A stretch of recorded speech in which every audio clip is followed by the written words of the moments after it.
Greetings all, Ferrariman601 here. Welcome to the live commentary stream for the 2018 French Grand Prix from the Paul Ricard circuit. It has been almost exactly 10 years since the last time Formula One has visited France. Here we are today. We have a new venue for the French Grand Prix. The last time this race was held was in 2008 at the Manicourt circuit. However, Paul Ricard was once the home of the French Grand Prix. The last time this particular circuit hosted the race was all the way back in 1990. Pre-race ceremonies are underway. La Marseillaise.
Let's see. There are few things in this world that are more emotionally rousing than the Marseillaise and then a whole bunch of jets flying over with the colors of your flag. Yeah, that is definitely a way to begin a Grand Prix.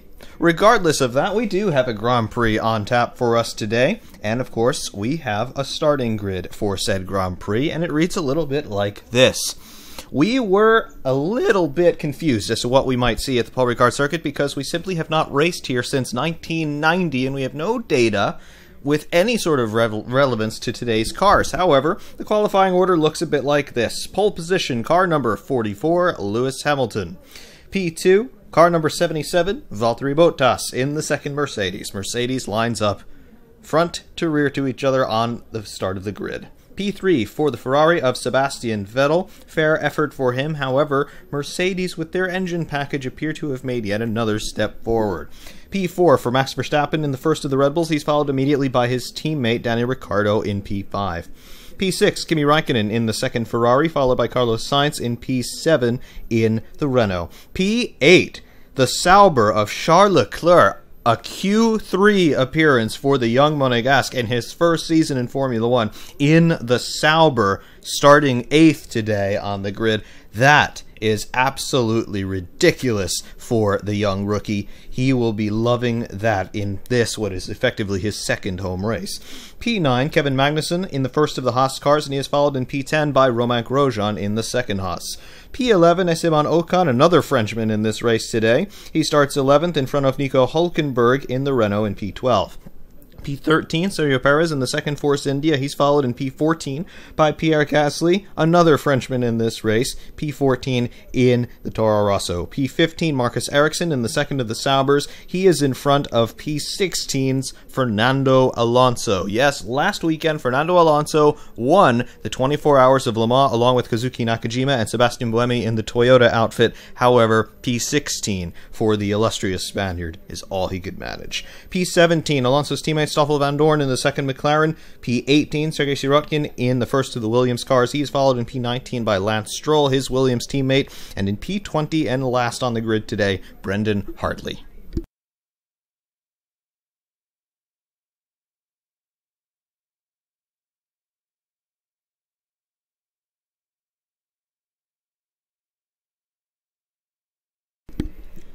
Of course, I would just like to extend my welcome and my thanks to all of you who have joined us here today. Should be a fun one. Again, we don't really know what to expect here at the Paul Ricard circuit. We simply haven't visited this place in nearly 30 years. There has been a lot of criticism levied against the circuit configuration. Paul Ricard is a testing venue. It does host the odd race throughout the year. However, Formula One hasn't come here in quite a long time. The configuration that they have chosen for this circuit, and it's pretty remarkable when one thinks of it, there are about 173 different circuit configurations that can be run at Paul Ricard. We have chosen one of the longer and more open configurations here for the Grand Prix. However, we have included a chicane down the back straight at this circuit, the Mistral Straight as it is known. And a lot of people have criticized this, including the drivers themselves. They're saying if we didn't have a chicane down the back straight, we would probably be able to get a slipstream a little bit sooner, and we might be able to overtake at the end of the straight. However, the FIA have refused to address those concerns on the part of the drivers, and the circuit homologation process means that it will take another 12 calendar months in order to change any sort of configuration here at Paul Ricard, such as the bureaucracy in Formula One. Regardless of that, this place is a very popular testing venue, or at very least it has been in years gone by. The circuit at one time, I'm not sure if it still is, but at one time the circuit was actually owned personally by Bernie Ecclestone.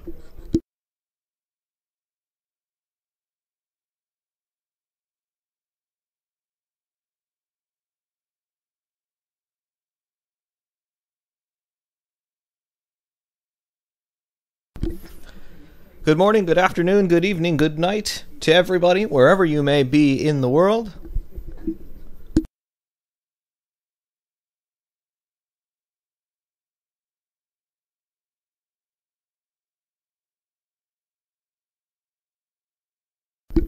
SimRacer Flight Sim 1000 has a question, somewhat facetious one. So, what should we call Red Bull from 2019 now that they're going with Honda? When they were at McLaren, it was Mick Honda. What do you think Red Bull should be called? Well, I'm not entirely sure. There are a few expletives in the English language that I do think are quite appropriate for a Honda-powered Red Bull, but I'll let you figure them out. Yes, Yona, you have figured it out. Claudio Berenco, greetings from Switzerland. Greetings from New Jersey. Glad to have you here. Switzerland sounds a whole lot better than where I am right now.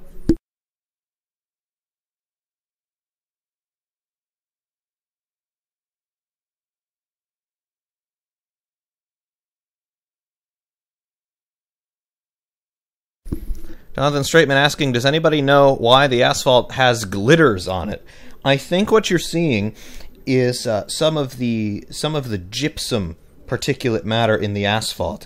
The track surface here is unlike most other surfaces that we get at other racetracks, at other Grand Prix venues, because it's designed really to test experimental tire compounds. So I think it actually has a very high level of abrasion, and I think some of those sparkles that you're seeing in the track surface are actually bits of gypsum or perhaps other reflective minerals that have been impregnated into the asphalt to try and raise the overall level of adhesion and therefore roughness.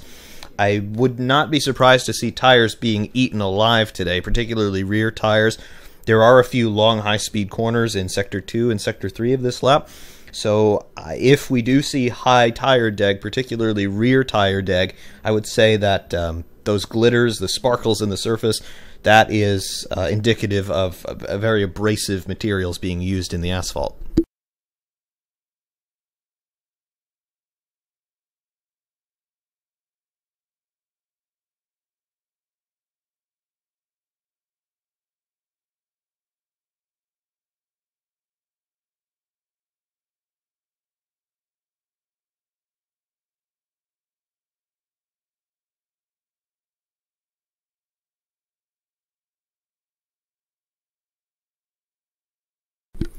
Those of you who were able to watch qualifying yesterday, you will notice that it did rain somewhat in qualifying. The weather here in the south of France is a little bit more unstable than I had been anticipating. I didn't think we would see rain at all this weekend, but we saw rain in FP3 and we saw some rain in qualifying. So who knows what might happen here over the course of this 53-lap race.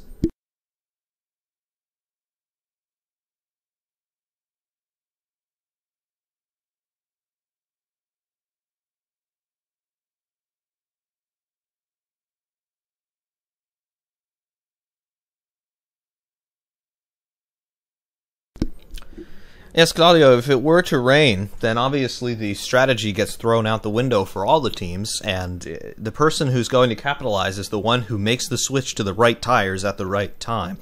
Just like we saw all the way back now in 2007 at the Nürburgring, how Markus Winkelhock started from the pit lane, but he started on wet tires, and by the end of the first lap, he was leading the Grand Prix. He was on the right tires at the right time.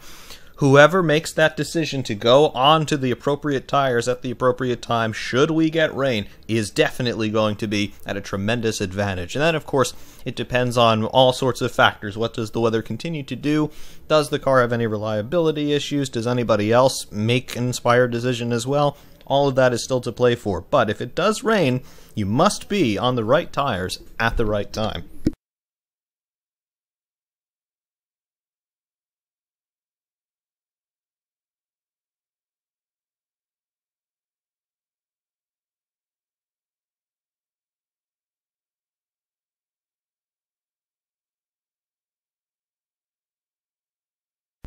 Hesitated I. Yes, it's a little bit strange to think of, but yes, the last time we had a French Grand Prix at Paul Ricard March, team that doesn't even remotely exist anymore, they were in the hunt. It's pretty wild to think about that. The last French Grand Prix at Paul Ricard did not even occur in my lifetime. So it's, yes, that's definitely something interesting to think about. But yes, the most recent data we have from this circuit is from 1990.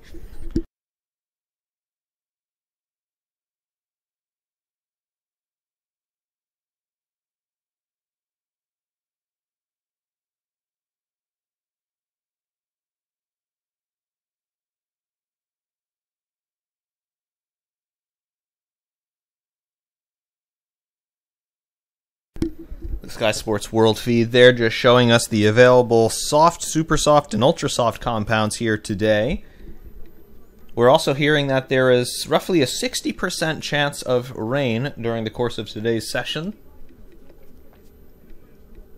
That might be an interesting variable, should it come about. We're just about 3 minutes away now from the start of the formation lap.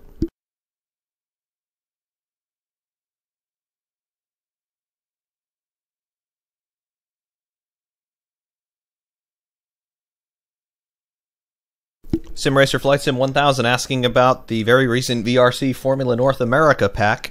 The 1999 car in there. Getting confused because we're saying 1990 so much, but the 99 car. That thing has the same level of power as the Ferrari F2004, but it has the grip of the McLaren MP44, MP46, that era of car, and it's got a manual gearbox. So picture V10 Formula 1 power coupled with 1980s Formula 1 levels of grip. That's the monstrosity that it is. The acceleration is just as good as a V10 F1 car, but the cornering is quite reduced. So you get some interesting distributions in terms of where the car actually makes up its time, because it can do competitive lap times relative to Formula 1 cars. It's just the way you have to do it is a bit different.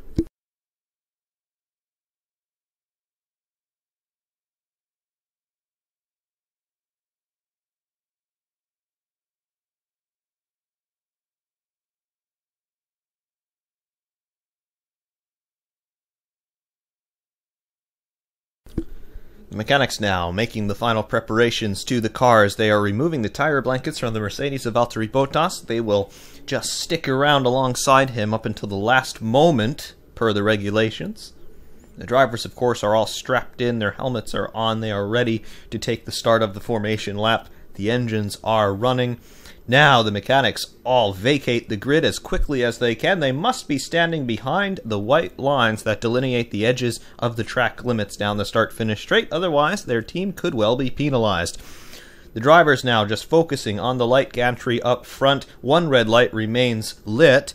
At exactly 10 past the hour, that light will extinguish, it will turn green, and the formation lap will be underway. Watching the master clock at the end of the start-finish straight, it shows 10 past the hour, and rows 1 and 2 roll off on the beginning of the formation lap for this French Grand Prix.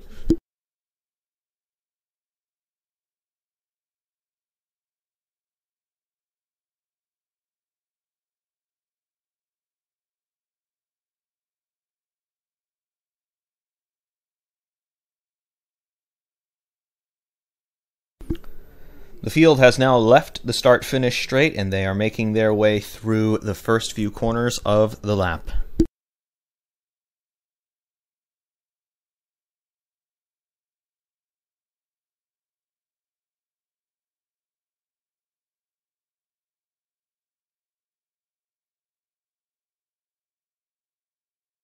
Mercedes on the radio to Valtteri Bottas saying that there is no rain about right now, but we can't guarantee it won't come during the later stages of the race.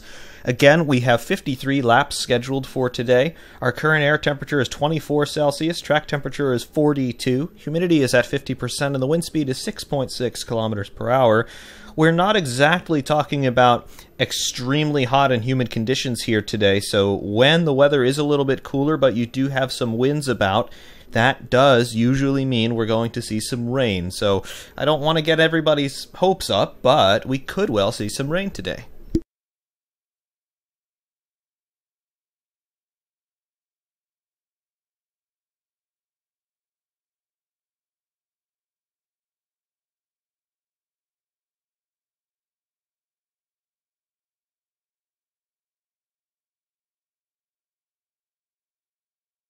Field now making their way through Sector 3 and the end of this lap at Paul Ricard. Getting a look at the circuit today, everything looks immaculate in terms of the circuit conditions. However, you can also see how much runoff there is at this place. Again, this circuit is mostly a test track, and it can be run in so many different configurations. There are vast expanses of this racetrack that are simply flat asphalt, and lines delineate where the corners are, not barriers, not natural topographical features. So for the vast majority of this lap, there are literally hundreds of meters of runoff in any direction. That does mean we're not likely to see too many incidents today. However, I have been wrong before. The field now making their way back onto the start-finish straight. We are watching Lewis Hamilton and Valtteri Bottas going through their clutch bite point checks and their burnouts as they endeavor to stop right on the marks in their grid slots. They're just trying to get the last bits of temperature now into their brakes and particularly into their rear tires. They will know how many burnouts they must do. They will know which settings to select for the clutch bite point, and they have now stopped on the first few rows of the grid. Hamilton, Bottas, Vettel, Verstappen, Ricciardo, Raikkonen all now to a stop. We're just waiting for the last few rows of the grid to come into sequence now.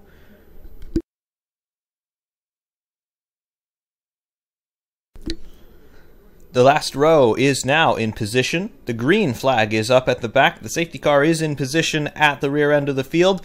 Lights are now coming up. Stand by for the 2018 French Grand Prix. The lights are out, and we are away. The two Mercedes cars getting very good launches off of their first and second place starting positions. Sebastian Vettel in the Ferrari looks a little bit racy, trying to cut through the two Mercedes. There was contact between Valtteri Bottas and Sebastian Vettel at the start. Valtteri Bottas pirouettes out into the run-out out of turn 2. Lewis Hamilton leading from Max Verstappen, who has now inherited second place. Sebastian Vettel has front wing damage. He is missing the right-hand element of his front wing. We do have many cars going around the shortcut through the runoff through turn 4, I believe that is. We have waved yellows now in sectors 1 and 2. Kimi Raikkonen has made his way up into P7. He's actually lost a position at this point as far as timing and scoring is concerned.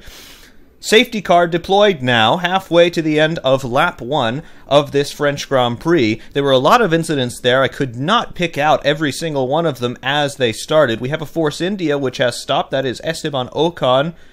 He has removed the steering wheel from his car. He has significant damage on the front end. His right front suspension is hanging off.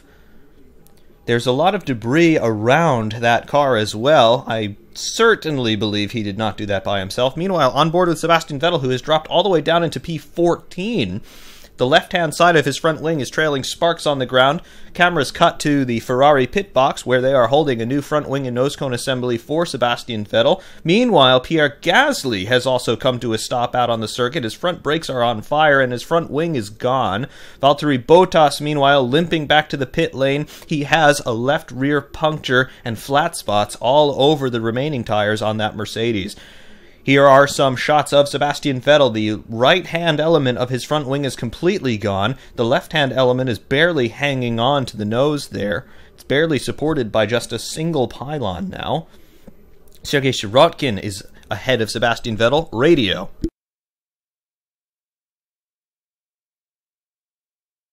Sebastian Vettel, radio, just very simple. Damage, nose damage. We do assume he will be coming into the pits anytime soon.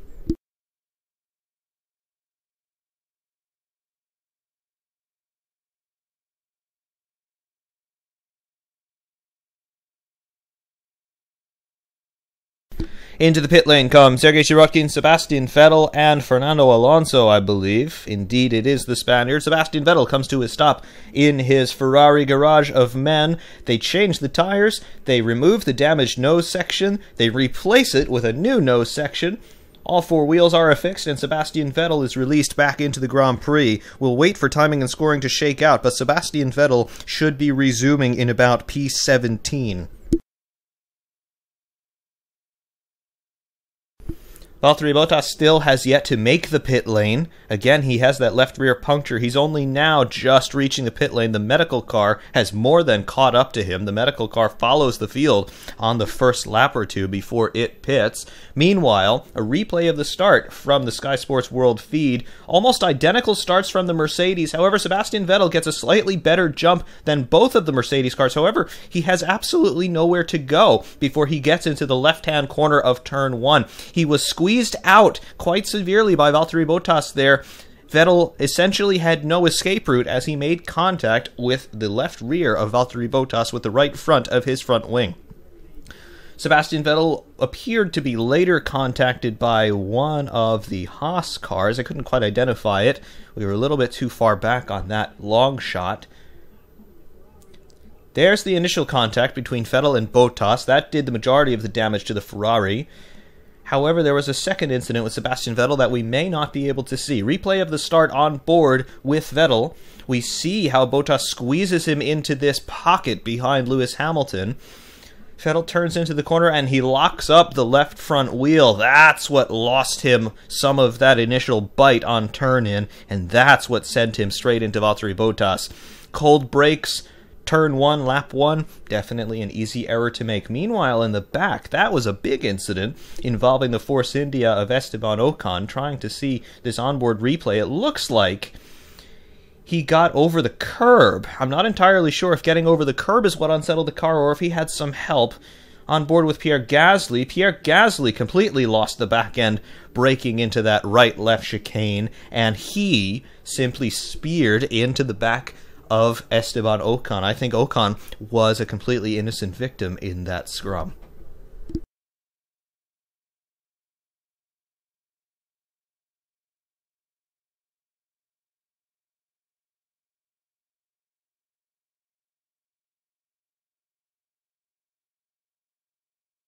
Incident involving cars 5 and 77. Those are Sebastian Vettel and Valtteri Bottas. That incident is under investigation, causing a collision. We will see who caused that collision in the eyes of the stewards. Hamilton Radio.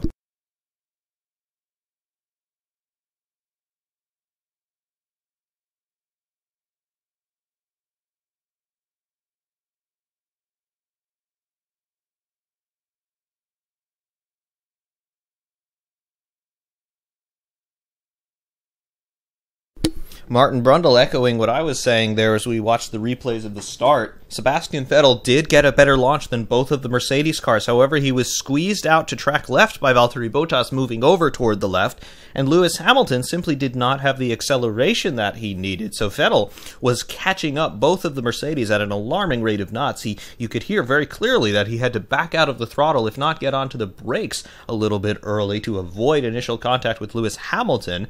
And then locking the left front wheel, turning into turn 1, that left-hand corner, that was enough for him to lose just enough grip to spear into the side of Valtteri Bottas. Unfortunately, I think Sebastian Vettel may be hit with a penalty for that incident, despite Valtteri Bottas having been the one who moved over.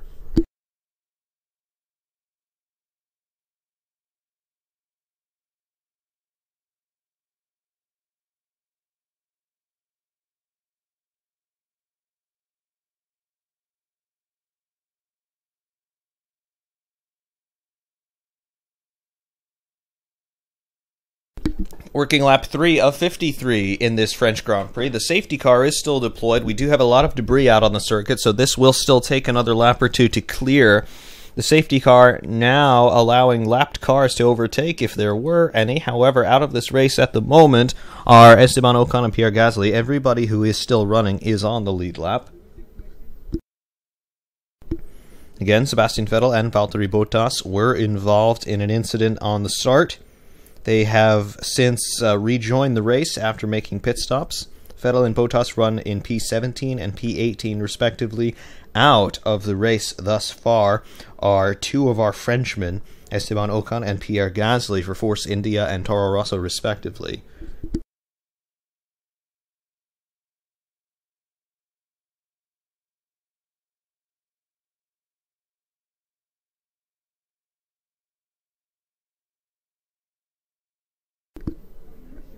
G'day, Single Racer. How are you? Anyway, Daniel Ricciardo running in P4.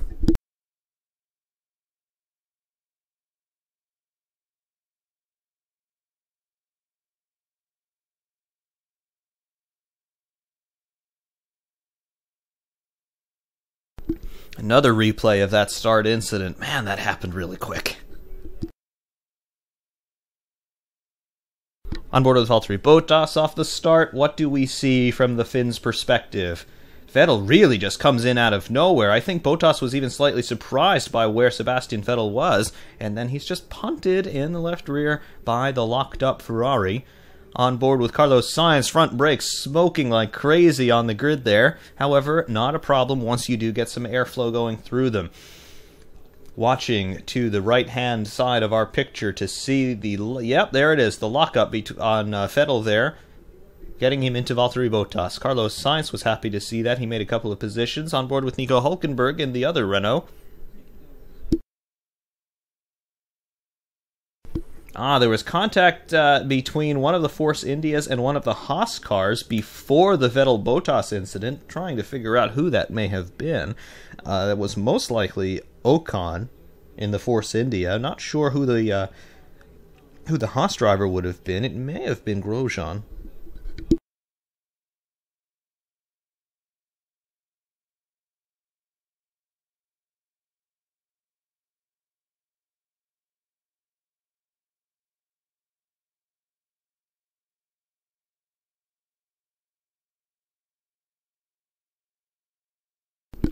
Marshall's still out on track clearing debris.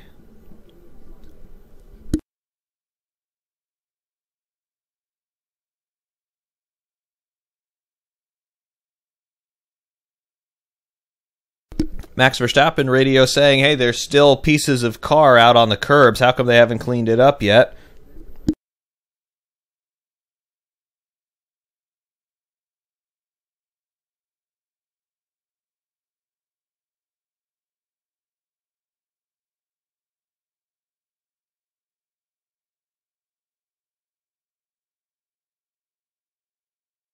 Working lap 5 of 53, our order remains unchanged.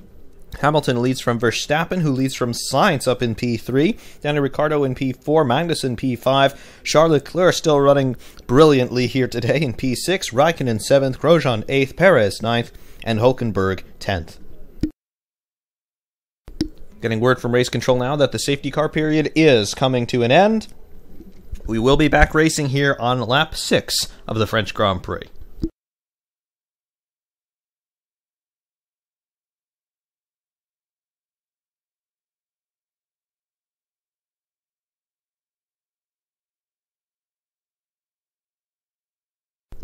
There's the official notification from race control. Safety car in this lap. Now it is up to Lewis Hamilton to control the pace of the field. He needs to balance putting the hammer down with making sure that he has enough temperature in his tires, particularly the rears, to make sure that he can light them up strategically on the restart. Lewis Hamilton has become the de facto safety car. We're all waiting for the Englishman to decide when it is time to go. On board with Max Verstappen, just bogging the Red Bull down a little bit behind the Mercedes. He is trying to get as close as he can to the gearbox of Lewis Hamilton's car before that restart happens. Obviously, he wants to try and get himself into slipstreaming position on the restart. Hamilton puts the hammer down, and we are racing again here in France.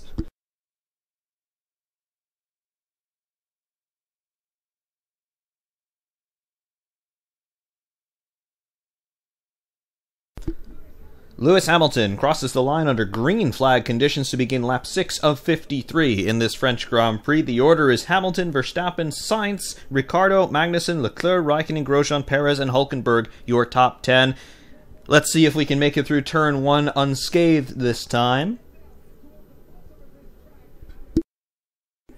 On board with Charles Leclerc in P6. Brilliant day for the Monegasque in this Sauber. Watching Kimi Raikkonen here trying to hound Charles Leclerc. He does not appear to make any inroads at this time. We have a yellow flag shown in sectors 1 and 2. Fernando Alonso off and back on. Green flag. Seems like a single car incident. Simple pirouette and resumption for Fernando Alonso in the McLaren.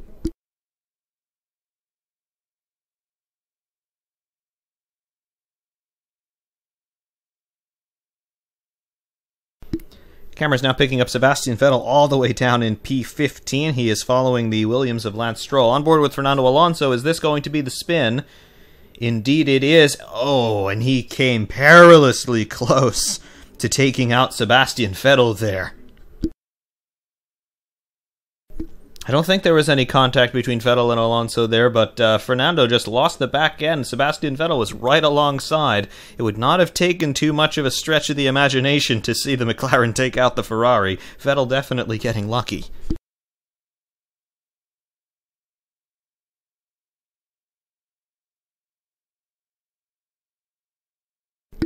Meanwhile, watching Kevin Magnussen and Kimi Raikkonen running in P5 and P6. Charles Leclerc has relinquished P6 to Kimi Raikkonen. Leclerc remains in 7th position at this time. And our first fastest lap of the day, set courtesy of Lewis Hamilton, a 1:37.688, set here on lap 7.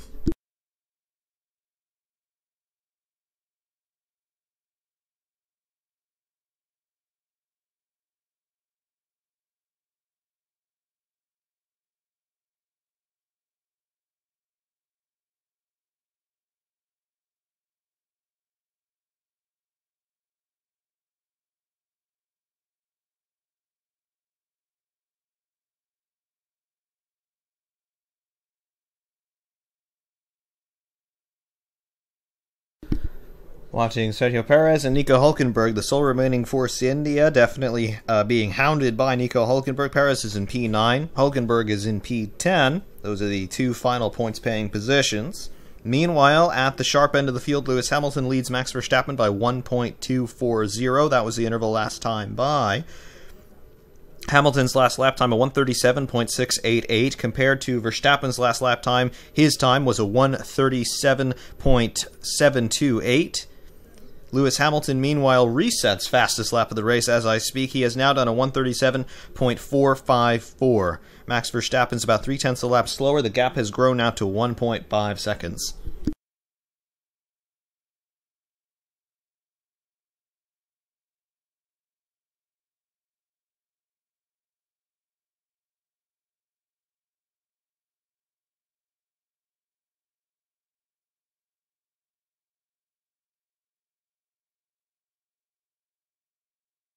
Watching Sebastian Vettel here getting racy with, I believe that is Marcus Ericsson in the second Sauber. Indeed it is, and Stoffel Van Dorn immediately in front of that little tussle in the McLaren. On board now with Sebastian Vettel. His car obviously is much quicker than both the Sauber and the McLaren in front of him. However, can he get past? We've been watching the development of this racetrack over the course of the weekend, and it does appear that all these corners only have one line through them. Sebastian Vettel with DRS on Marcus Ericsson. He makes easy work of the Swede, breaking into the chicane here on the Mistral Straight. His next target, of course, will be Stoffel Van Dorn.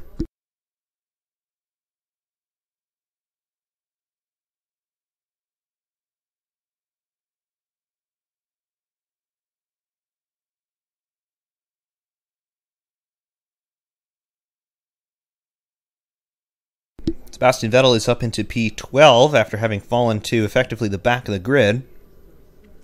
Meanwhile, Lewis Hamilton extends his lead over Max Verstappen. The interval now is 2.1 seconds. Hamilton resets fastest lap at 136.933. Verstappen's last time by a 137.546.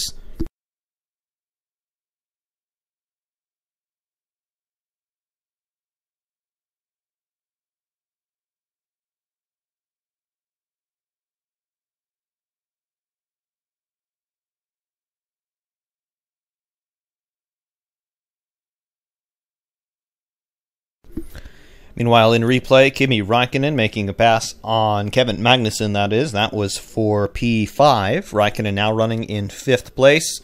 On board with Valtteri Bottas, he is hounding one of the Toro Rossos. That would have to be Brendan Hartley, because Pierre Gasly is out of the race. Bottas now up into P13. Meanwhile, we're seeing Sebastian Vettel in replay. He has overtaken Stoffel Van Dorn. Vettel now runs in P11.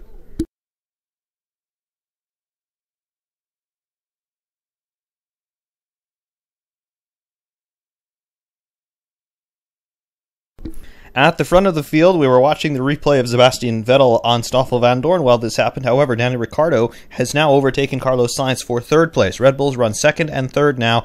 And we're just getting word from race control. A 5-second time penalty has been applied to Sebastian Vettel for causing a collision at the start of the race. That is the incident between Vettel and Bottas. 5-second time penalty, that will be applied to Vettel's overall race time.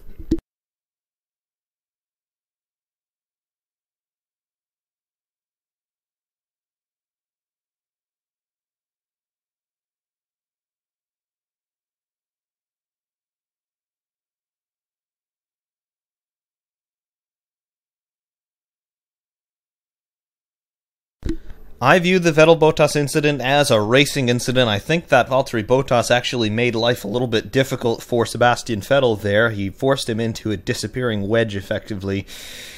The lockup obviously was not intentional by Sebastian Vettel. However, it did happen, and had that lockup not occurred, the crash probably would not have occurred. Is that a bit of a heavy-handed decision by the stewards? I think it is. However, I do see the rationale behind it. Personally, I would not have applied any penalties, but I'm not a Formula One race steward.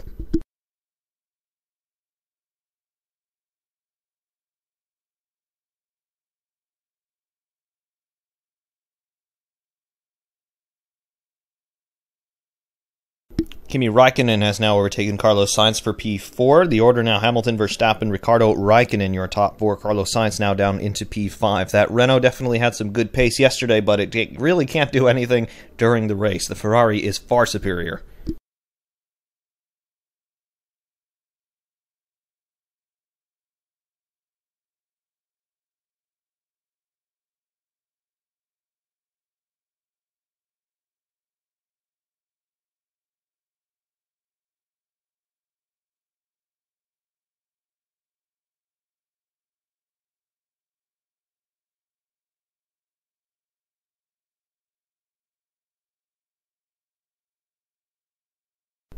World feed cameras now have picked up Romain Grosjean running in P8. He is one of a few Frenchmen still remaining in this race.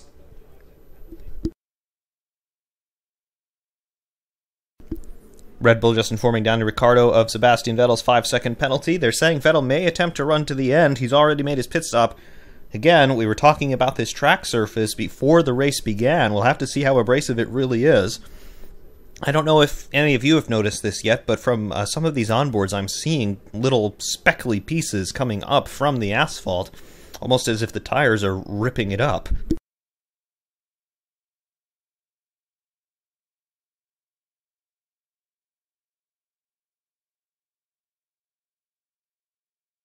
Meanwhile, looking skyward, there are some dark clouds moving into the general vicinity of the Paul Ricard circuit. The light has become rather diffuse off in that direction there from these long-range camera shots. We'll have to see if those clouds are moving toward the circuit, but there are some dark clouds on the horizon there.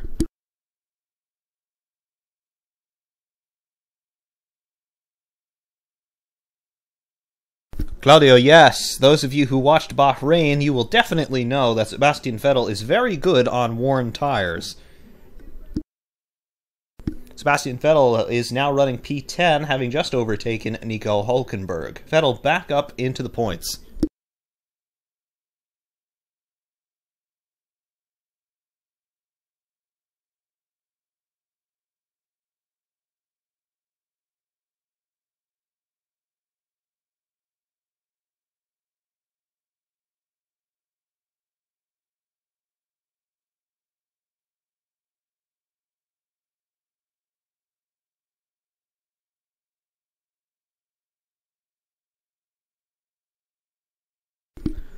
World feed showing another replay from onboard Sebastian Vettel of that Turn 1 incident. Again, I don't think a rational human being could look at that piece of footage and say that was Sebastian Vettel's intentional fault.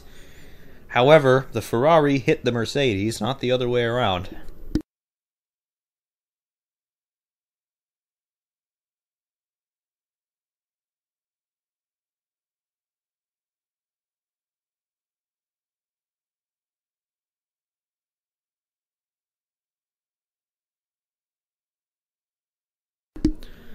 More word from race control. Lap 1, turn 4, Romain Grosjean under investigation for leaving the circuit and gaining an advantage. We'll have to see a replay of that. I'm sure there are some forthcoming. I did see Grosjean leave the circuit, however I didn't see the circumstances under which he did that, nor did I see if he managed to overtake anybody by doing so.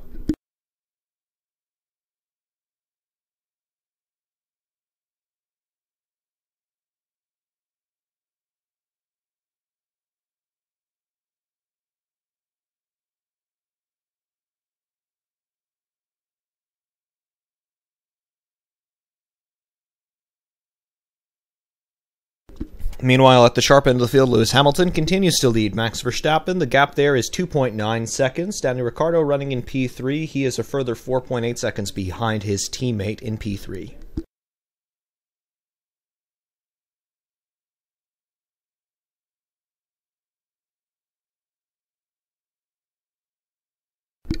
I will say, though, regardless of the penalty applied, we are going to be treated to a masterclass in overtaking by Sebastian Vettel today. He's already up into P10 after having dropped down to effectively last after that first turn incident. And just another word on that penalty for Sebastian Vettel. Yes, he's got a 5-second penalty, but is dropping back to the rear of the field not already penalty enough? Again, I don't understand why race control does what they do. As we speak of Sebastian Vettel giving us a masterclass in overtaking, he has just disposed of the Force India of Sergio Perez. Vettel now up into P9.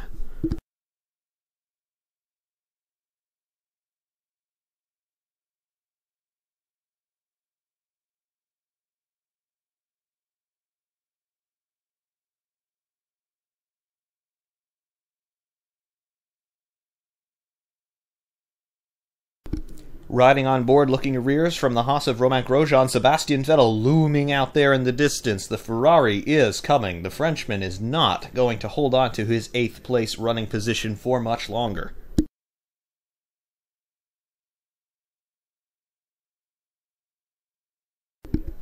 Watching the rear end of the Ferrari as he comes down to the start-finish straight, seeing some breather smoke exiting from above the rear rain light there. Through turns 1 and 2 for Grosjean and Vettel. The gap is 0.6 of a second as we speak right now. The Haas is about to be overtaken, and of course we do have Ferrari engines in the back of the Haas car, so perhaps there's going to be some intramural assistance going on.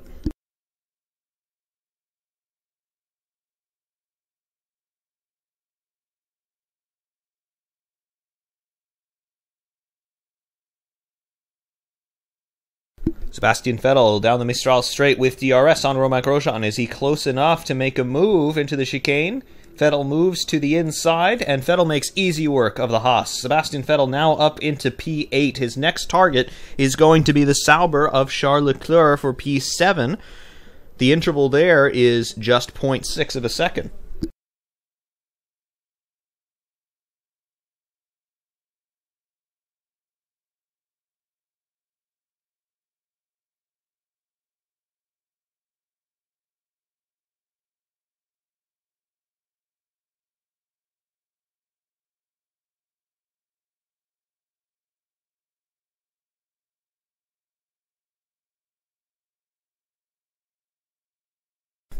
In replay on board with the Force India of Sergio Perez, that is Nico Hülkenberg making a pass for P10. Indeed it was Hülkenberg, now classified P10. Perez down in 11th, now down into 12th, as he's already now been overtaken by Valtteri Bottas down the start-finish straight. Perez now going backwards.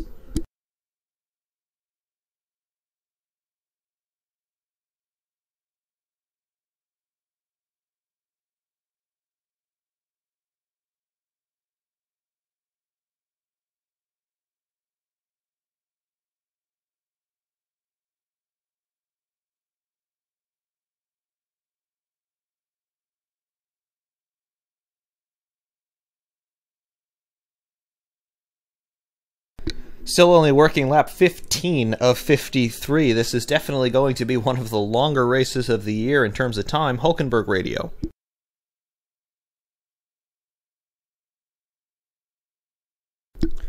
Renault just giving Hülkenberg some cheering there. Let's get after that Haas. It looks like he's in trouble. Well, I don't see any trouble on the Haas, and I'm sure Hülkenberg doesn't see any trouble for it either. However, Renault just trying to spur their man on a little bit. Of course, Sebastian Vettel just easily disposed of Romain Grosjean.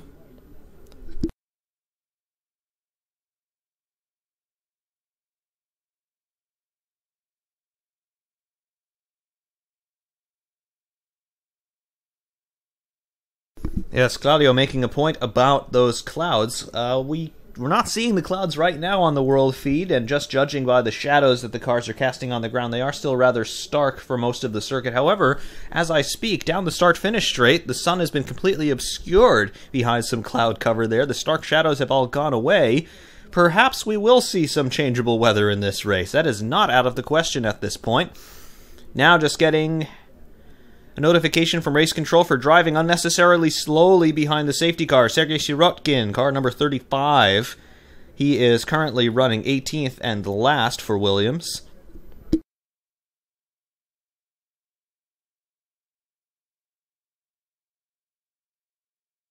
Jack Barlow, at this point, the Drivers' Championship, as they run right now, should they finish in this order, Lewis Hamilton would retake the lead in the Drivers' Championship with 145 points. Sebastian Vettel currently is on for only 4 points today, so he would drop down into P2 with 125 points. Sebastian Vettel would be a full 20 points behind Lewis Hamilton if the race finished in the order in which they currently run.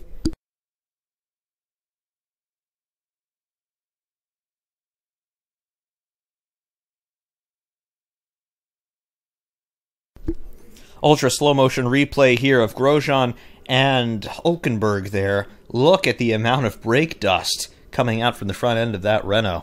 We're still only on lap 17.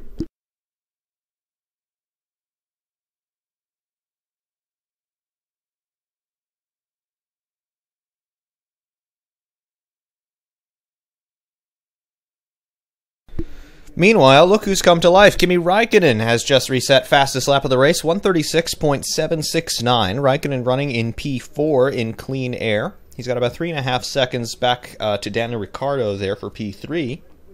Meanwhile, the gap at the front between Hamilton and Verstappen has grown to just over 4 seconds. On board with Sebastian Vettel now in pursuit of Charles Leclerc.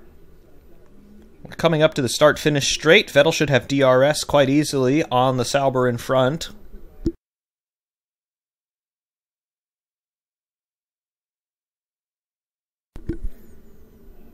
I beg your pardon. They've actually come down to Mistral.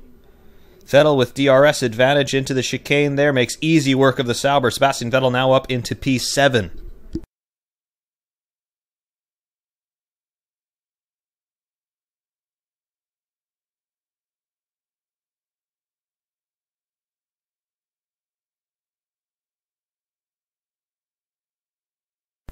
In replay on board with Sebastian Vettel overtaking Charles Leclerc.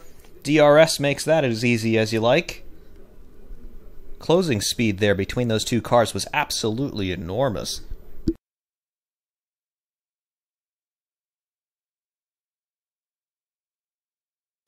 Jack Barlow asking how many DRS zones do we have around this track? We have 2 of them. We have one down the back straight and we have one down the start-finish straight.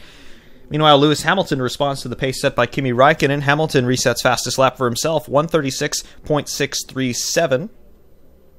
Sebastian Vettel actually has gone purple in Sector 2 on his previous lap. Undoubtedly, that was helped with some DRS assistance on Charles Leclerc.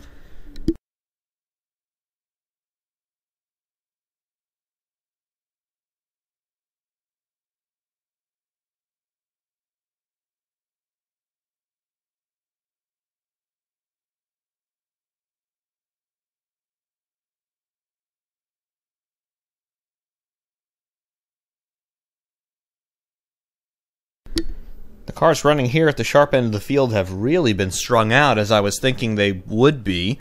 Lewis Hamilton leading Max Verstappen by 4.3 seconds. Behind Verstappen by almost another 4 seconds is his teammate Danny Ricciardo. Behind Ricciardo by about 3 seconds is Kimi Räikkönen.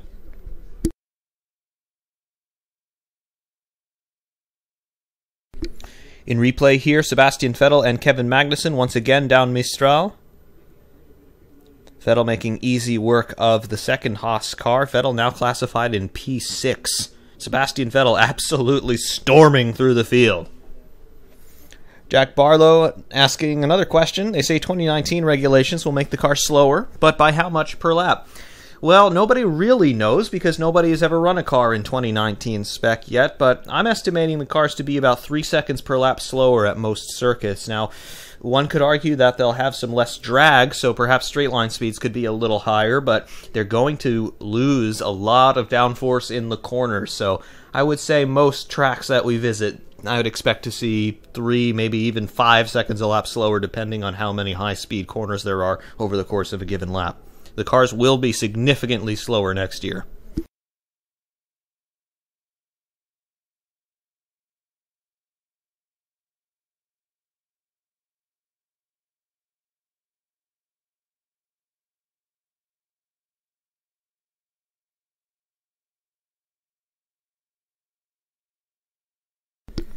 Getting some shots of the radar now, looking at the Paul Ricard circuit. There are some isolated rain showers near the circuit, however, none of them appear to be directly approaching it at this time.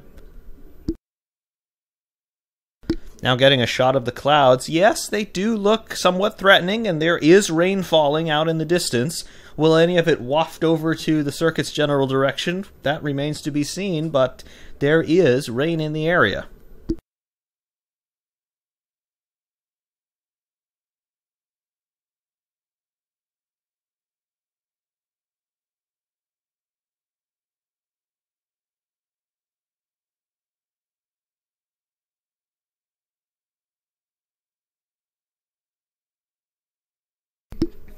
Meanwhile, Romain Grosjean and Valtteri Bottas having a tussle over P10. Bottas has just overtaken the Frenchman for P10. That did not look particularly clean. Not sure if there was contact between those two cars. I didn't see any bits of race car flying through the air, so I assume that there is not.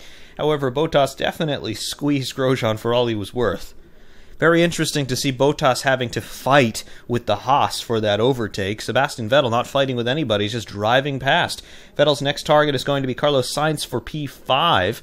Vettel is certainly within striking distance, and he's going to get a DRS assist down the Mistral Straight. Vettel seems to like that chicane. That seems to be his preferred overtaking opportunity over the course of this lap. If we remain on board with Sebastian Vettel right now, we should see an overtake occur. Vettel just getting onto Mistral into the DRS zone. The flap opens, opening up the slot gap there on the rear wing. Is Vettel close enough to attempt something? Indeed he is. He goes down the inside on Carlos Sainz into the chicane. He makes easy work of the Spaniard. Sebastian Vettel now classified in P5, if you could believe it.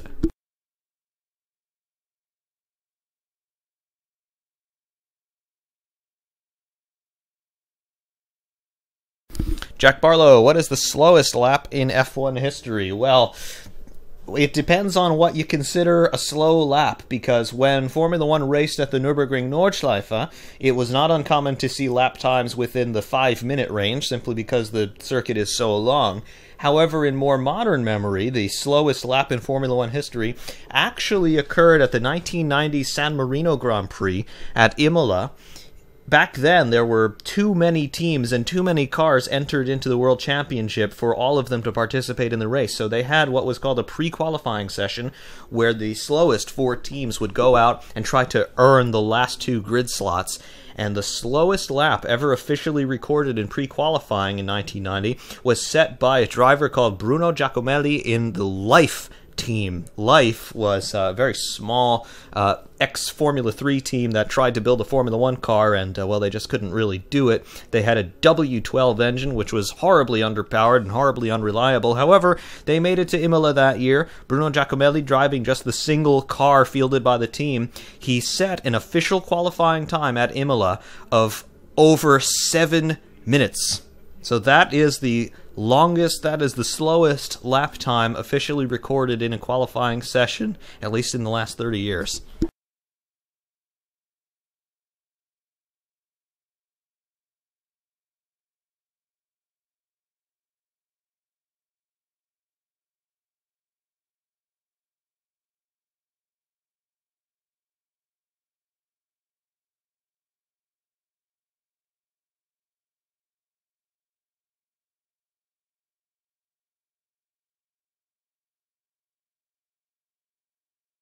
It does appear that we may have some rain in the area. I did see the graphic come up for Fernando Alonso's team radio. I couldn't hear what he said. If he was talking about rain, I wouldn't be surprised. The skies are getting noticeably darker around much of this circuit.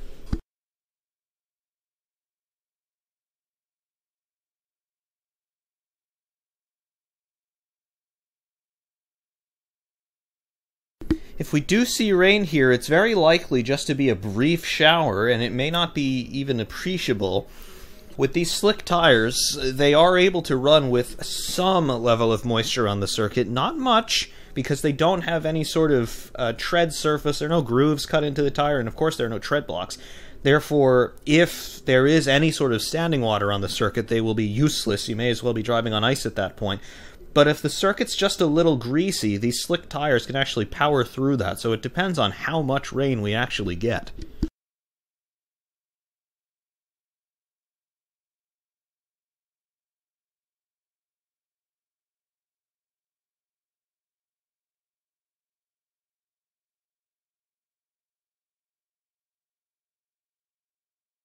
Kevin Creighton asking, is F1 the only sport where rain is this well welcomed? I would say yes. Most other sports, they won't compete in the rain, be it auto racing or any sort of more traditional sporting contest. Rain is not particularly welcome, but in Formula 1, we love the rain.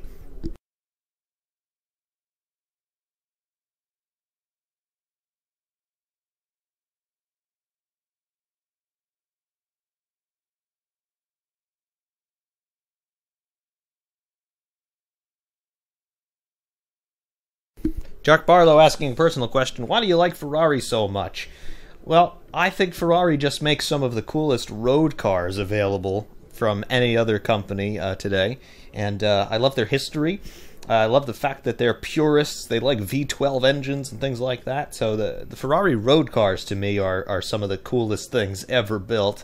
And of course, in Formula 1, Ferrari basically is the history of Formula 1. They are the only team that has contested every season of the World Championship. They've had some of the best names in all of motorsport history driving for them. They've won more World Championships than anybody else.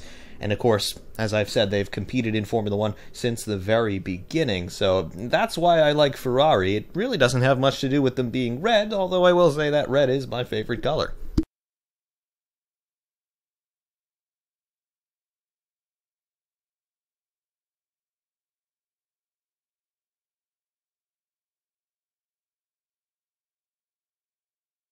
Working lap 23 of 53 here in this French Grand Prix. We ride with Charles Leclerc running in P8. He's in pursuit of Kevin Magnussen.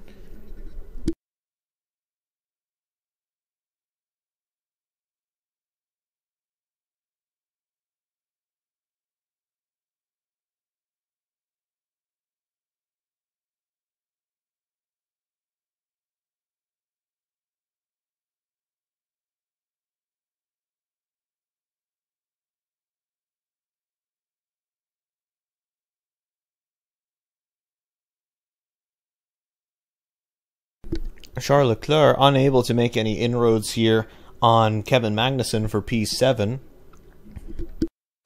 World Feed now picking up Lewis Hamilton again, who is having a very quiet day out there leading the race. He is 6.2 seconds in front of Max Verstappen.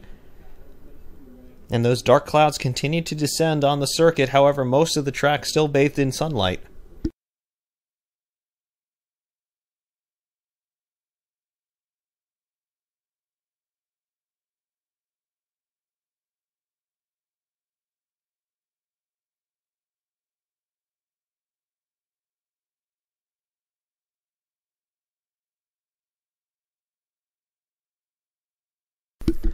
Antonio, there was an incident between Vettel and Bottas at turn 1, lap 1.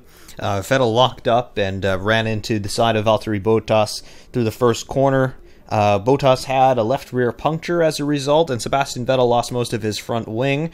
Both men pitted and obviously have since resumed. Sebastian Vettel has fought his way back up through the field, currently in P5.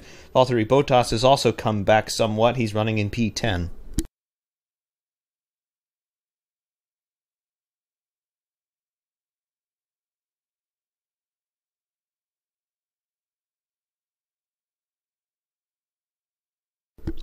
Meanwhile, Lewis Hamilton resets fastest lap, 136.178. He's also just gone fastest of all in Sector 1 of this next lap. Max Verstappen, his last time by, a 137.046. So Lewis Hamilton running nearly a full second a lap faster than Max Verstappen. The gap between those two gentlemen is just about 7 seconds.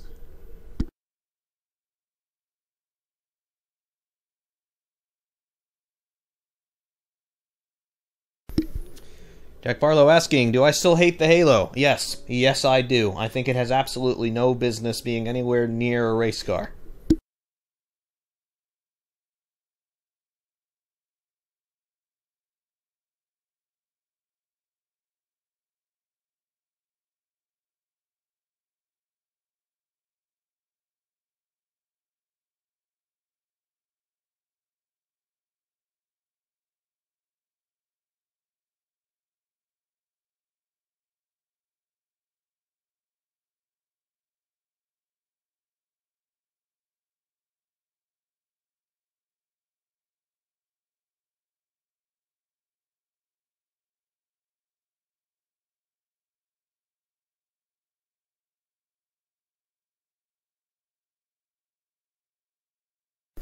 Red Bull now in the pit lane. Max Verstappen makes his pit stop onto the soft compound tires. Quick as you like. Kimi Räikkönen, meanwhile, inherits P3. He has yet to stop.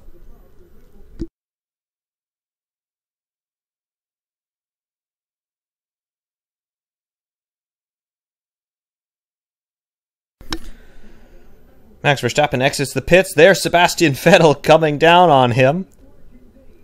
Verstappen, of course, will have to get his tires up to temperature. Vettel is still ready to go and certainly feeling inspired. Vettel remains in P5. Verstappen now in P4 on the pit stop rotation. I'm expecting Sebastian Vettel to make easy work of Max Verstappen if he can get close enough down Mistral.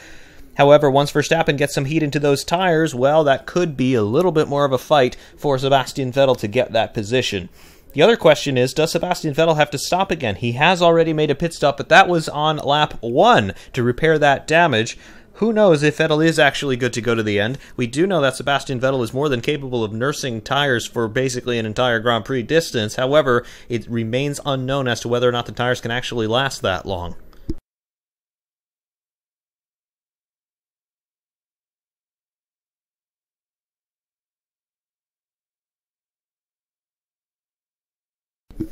Jack Barlow asking if Formula 1 cars still use ground effect. Well, the simple answer to that question is no. And the reason why they don't is the cars do not have flat bottoms. On the bottom section of a Formula 1 car, you will see down the center line of the car there is a section that is lower than the sections more toward the outboard sides, left and right. That is called a step plane.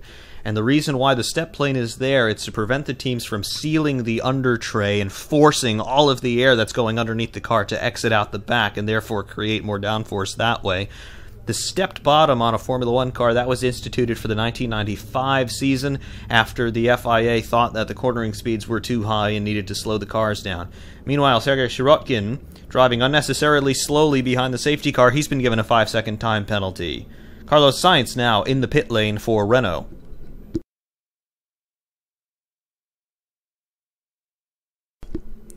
Sainz stops in his pit box off of the ultra-soft tires and onto the soft compound. They release him back into the Grand Prix. Good stop.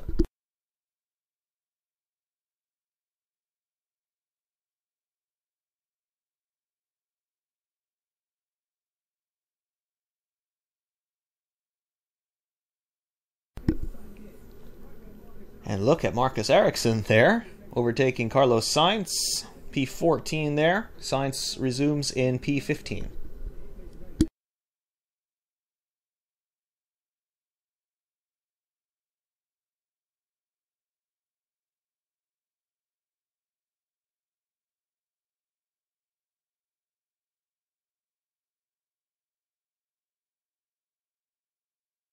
Lap 1, turn 4 incident involving Romain Grosjean. That's for leaving the circuit and gaining an advantage. We've finally gotten word that there will be no further action taken.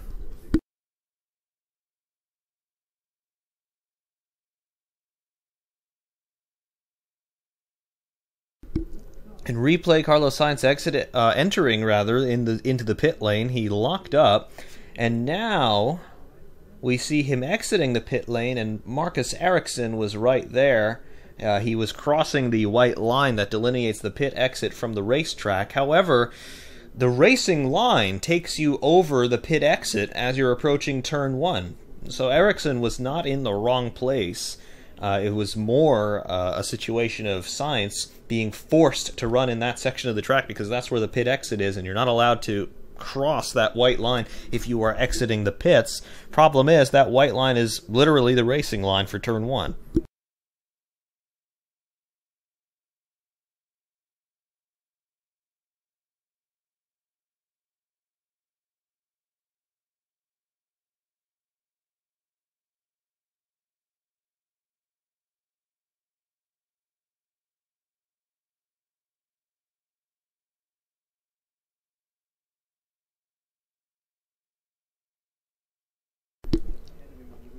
Why have Ferrari never made a V10 production car? Well, probably because they like V12s better.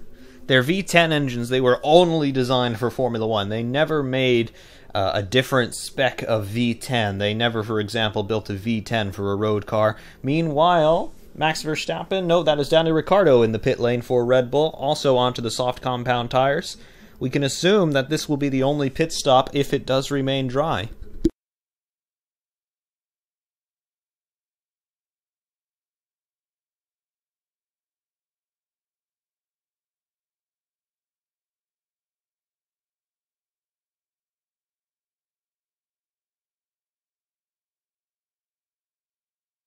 Sebastian Vettel now with the pit stops. He is running in P4 in between Max Verstappen and Daniel Ricciardo.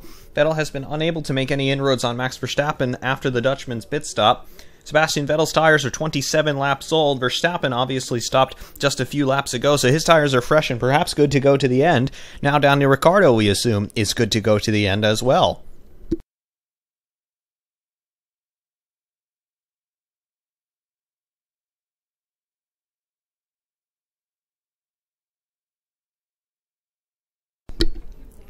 Why are F1 engines never put in road cars? Well, Formula One engines, as we see Sergio Perez here, and this looks terminal. This looks like a retirement for the Force India man. No particular sense of urgency on this stop.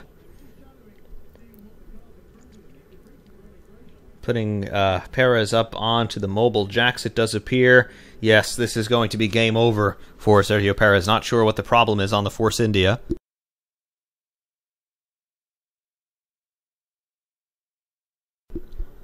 Force India over the radio to Perez saying, yeah, possible engine issue. We're just going to push you back into the garage. Yep, that appears to be day done for Perez. Anyway, getting to that point, why are Formula One engines not in road cars? Well, Formula One engines are they are nothing like the engines that you would see in a traditional road car. Yes, they operate off of the same principles, but everything around them is completely different in terms of all of the ancillary components and all of the conditions in which they need to run properly. For example, you cannot start a Formula One engine from cold. Everything has to be pre-warmed. You have to make sure that the oil is warm before you start the engine. You have to make sure that the coolant water is warm before you start the engine. Everything has to be preheated to about 80 degrees Celsius before you can try even to turn over a Formula One engine. On top of all of that, these engines are not designed to run in very diverse running conditions. They're really only designed to run when the air density and air temperature is ideal. So in other words, you can't run them in the winter time. Also, they are not designed, they're really not designed with usability in mind. You have to make sure that they're warmed up properly. You have to make sure that they're running in the proper RPM envelope. You can't just sort of trundle around if you've got a Formula One engine in the back. They're only designed to run at high speed and high temperature. If you attempted to drive one of these things slowly, you would end up doing damage to it because it wouldn't be generating sufficient oil pressure or sufficient water pressure. They are thoroughbred machines. They are designed for one purpose and one purpose only, and if you take them out of their operating window, they're going to be damaged. Meanwhile, Kevin Magnussen, overtaking Brendan Hartley for P12, move done by the Dane.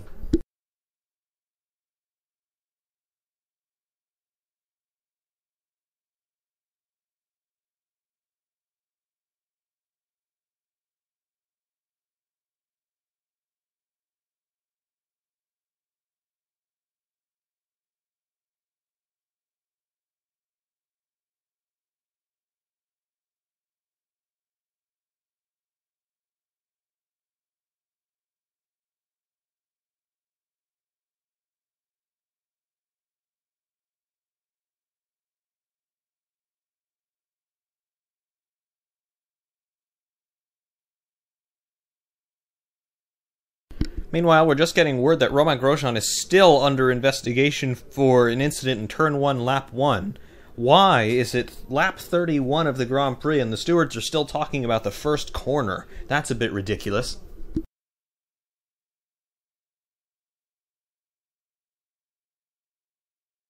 In terms of the VRC Formula NA pack, we are going to get the 2018 IndyCar. That's the Dallara IR18. I don't have an expected release date for it yet. All I know is that the model for it was not quite ready, and they didn't want to delay the release of the rest of the pack any further, so they simply gave us the Formula NA 1999 and 2012. They will release the 2018 car at a later date. I don't know when that is, but I do believe it will be somewhat soon.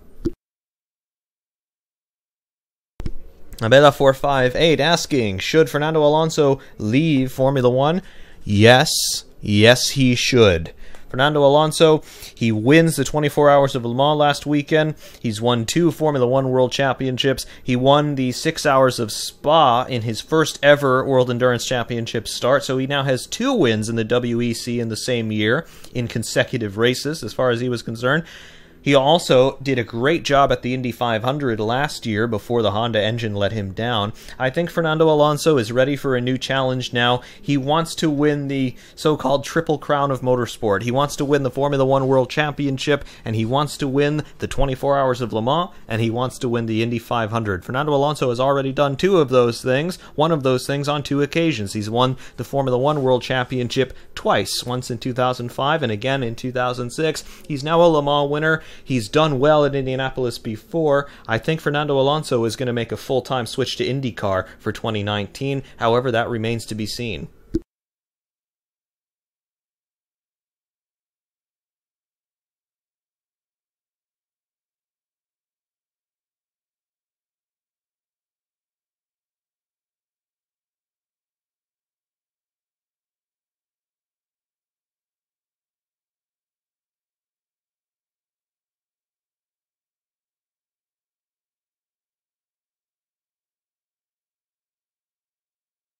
Meanwhile, Max Verstappen resets fastest lap of the race, a 1:35.598.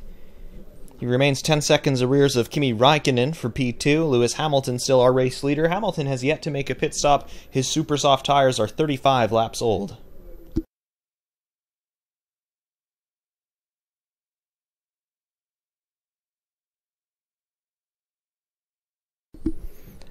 And as we speak, Mercedes in the pit lane for Lewis Hamilton. Expecting Hamilton in at the end of this lap. He's currently running through turn 11. He has 4 corners to go before he gets back onto start-finish.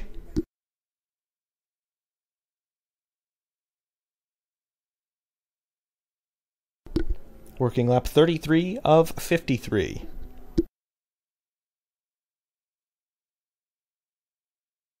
Do Mercedes pull Lewis Hamilton in? Indeed they do. Lewis Hamilton into the pit lane. Race leader is in. Hamilton stops in his pit box. Off go the old tires, on go the new tires. Hamilton is released back into the pit lane. That stop was only 2.4 seconds.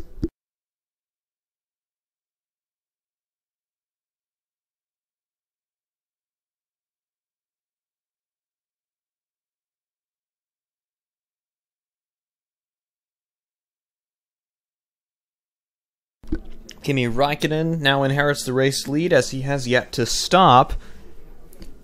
What Ferrari will be hoping for is rain right now. They're in a position where they could just dive into the pit lane and throw on a set of intermediates and then let everybody else crash out. However, the threat of rain appears to have diminished somewhat.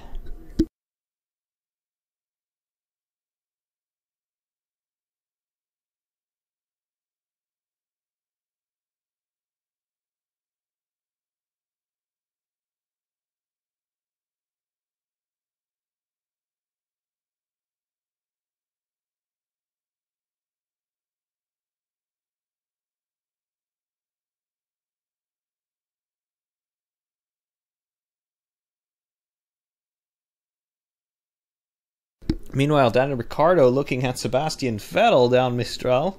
Vettel fends him off for the moment. However, Vettel is going to be a sitting duck for the Australian down the start-finish straight. Ricciardo should have DRS advantage, and Vettel obviously will not. I don't like how in Formula 1 we basically have free overtakes. DRS just gifts track position to a car following, and Sebastian Vettel goes wide through turn 11. Daniel Ricciardo takes the position. He didn't need DRS to do that. Sebastian Vettel really starting to struggle on these tires, which are 32 laps old. Ferrari are going to have to pit him. There's no way that they're going to get those tires to the end of the race. Kimi Räikkönen, meanwhile, pits from the race lead.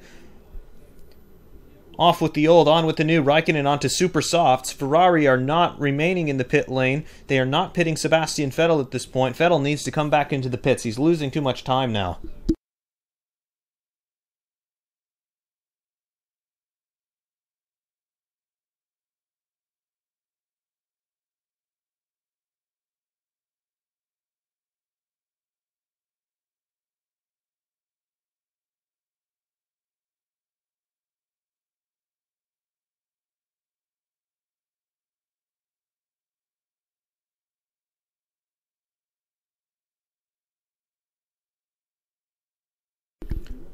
Christian Horner talking to Sky Sports, saying that he is very interested in watching the pace of Kimi Räikkönen now on those super soft tires. Meanwhile, in replay, Sebastian Vettel, yes, just going wide through turn 11. Daniel Ricciardo makes an easy job of that overtake. I was just ranting about how bad DRS is for Formula 1, but this was not a DRS overtake. That's fair and square. Sebastian Vettel just ran wide and lost the momentum. Ricciardo was there to pick up the spoils.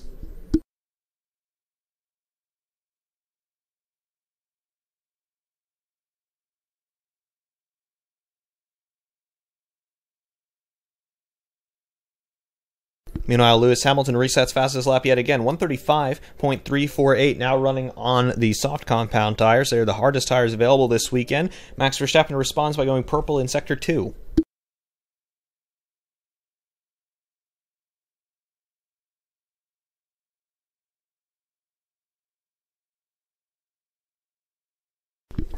The gap now between Kimi Räikkönen and Sebastian Vettel. Vettel is in P4, Räikkönen is in P5. The gap between those two gentlemen is about 6.6 seconds.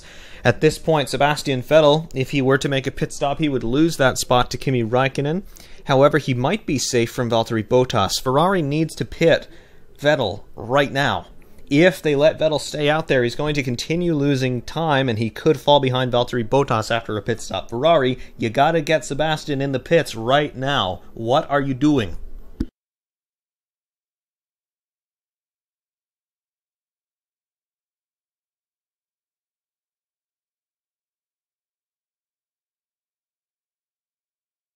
Meanwhile, Carlos Sainz on Stoffel Van Dorn in replay.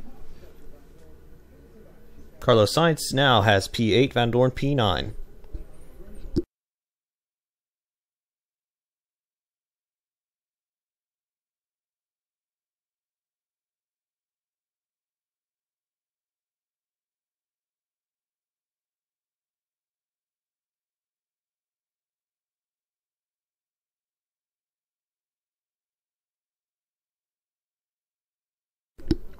Now we ride on board with Lewis Hamilton coming down the start-finish straight.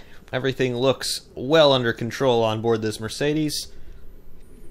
Hamilton just making some settings adjustments as he's running down start-finish. One of the Saubers resuming in front of him. Everybody behaves themselves.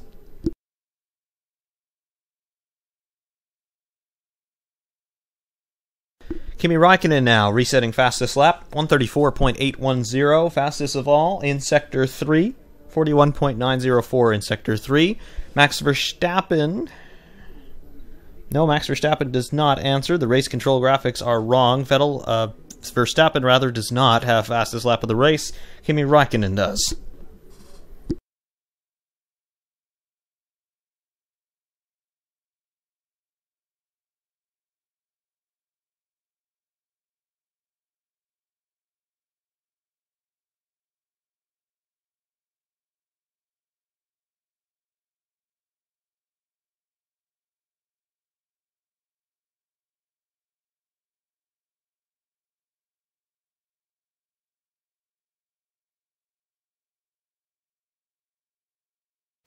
Meanwhile, on board with Kevin Magnussen, we are in pursuit of Stoffel Van Dorn. Magnussen running in P10, Van Dorn running in P9.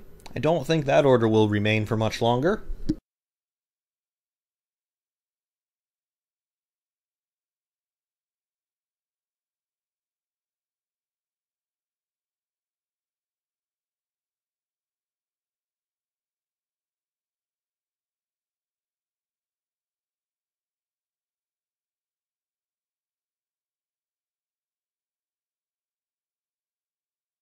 Kevin Magnussen going down the inside of Stoffel Van Dorn into the Mistral chicane. Easy work by the Dane. Magnussen now running P9.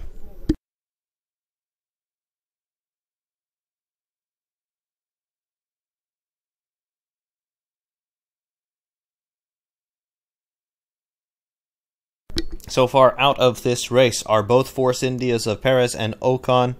Out of this race as well, Pierre Gasly in the Toro Rosso. Turn 1, lap 1 incident.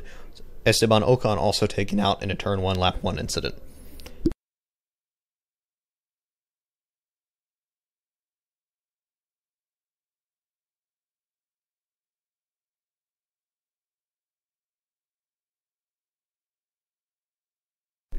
Into the pits for Nico Hülkenberg in the Renault. He goes on to the ultra soft tires. This is interesting.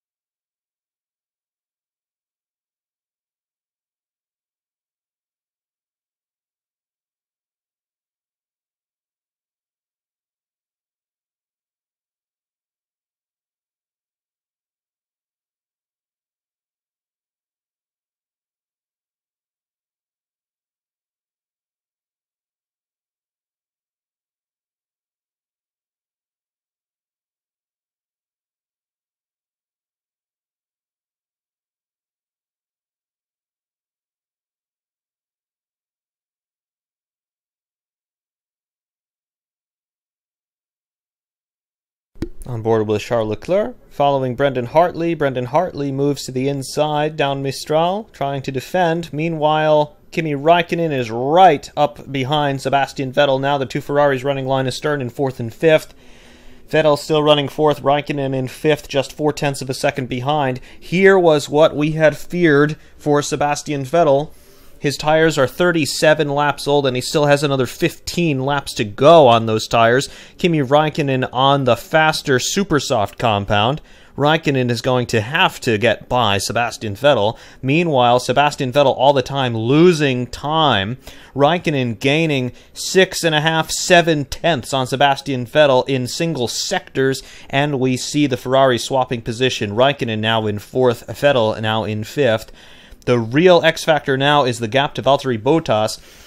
The gap between Bottas and Vettel at this point is 22.7 seconds. That is very close to the pit lane delta time. If they want Sebastian Vettel to maintain P5 in this race, they need to pit him right now and have a perfect pit stop. I don't know what Ferrari are doing.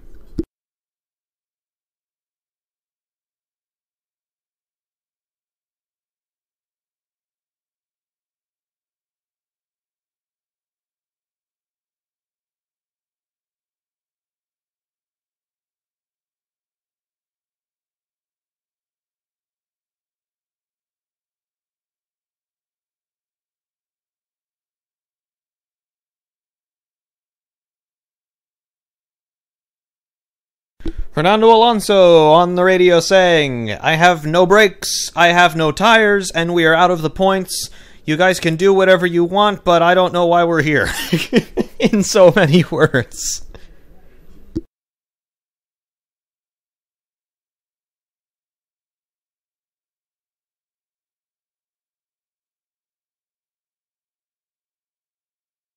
Meanwhile, Valtteri Bottas in the pits for Mercedes. Problem on this pit stop. Big problem on this pit stop. Valtteri Bottas having some trouble getting the left rear tire fixed onto the car. 8.5 seconds was that pit stop. He is on the super softs. However, Bottas, this is now a gift to Sebastian Vettel. What Ferrari need to do is pit Vettel right now because he was racing Bottas there for that position. Ferrari, get Vettel in the pits. You just got gifted plenty of time to make that pit stop. Do it right now. Please.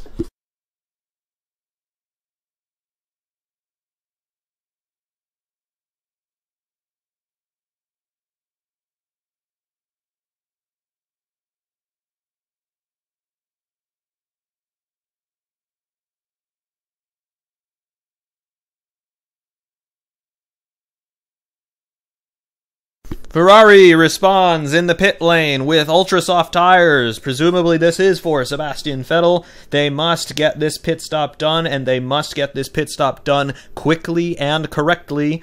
Vettel enters the pits right now. We will watch this stop. Vettel stops in his garage of men. Oh, this is very slow for Ferrari. This massive problems here. Okay. That was the 5-second penalty. They chose to serve that 5-second penalty in the pit stop. They stopped Vettel for 5 seconds before they started to work on the car. Vettel now onto the ultra-soft tires. That was planned. Now, Sebastian Vettel's pit stop was 9.1 seconds. Bottas' stop was 8.7, so a slower stop for Vettel. Again, we're accounting for that penalty. However, Vettel resumes. It appears he resumes in P5 from whence he came. Okay.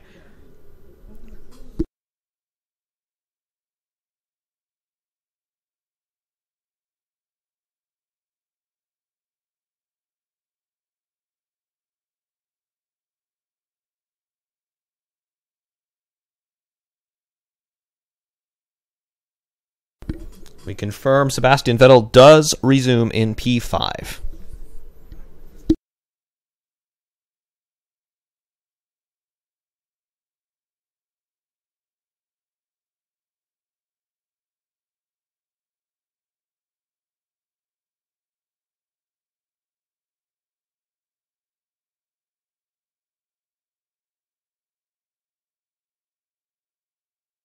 Kimi Raikkonen, meanwhile, resetting fastest lap yet again, 134.594. He is the only man running in the 134s at this time.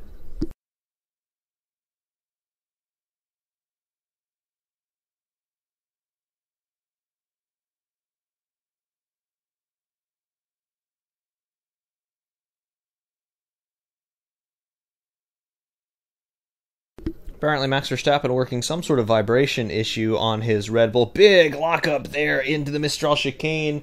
That was for Lance Stroll running in P14. He keeps it under control.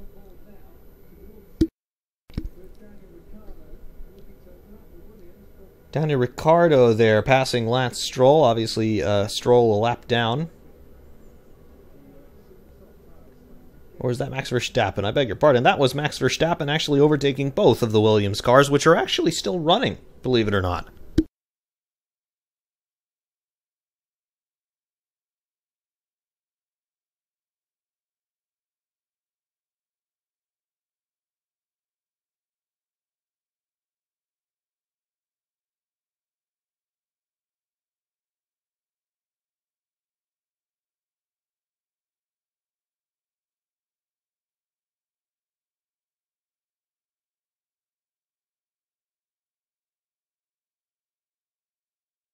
Working lap 43 of 53 here in this French Grand Prix. 10 laps to go.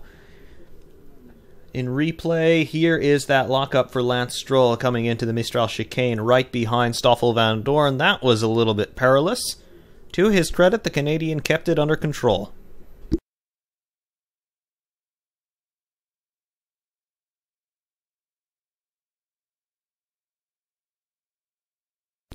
That is going to be a huge vibration now for Lance Stroll, though. He put a couple of really big flat spots on that tire.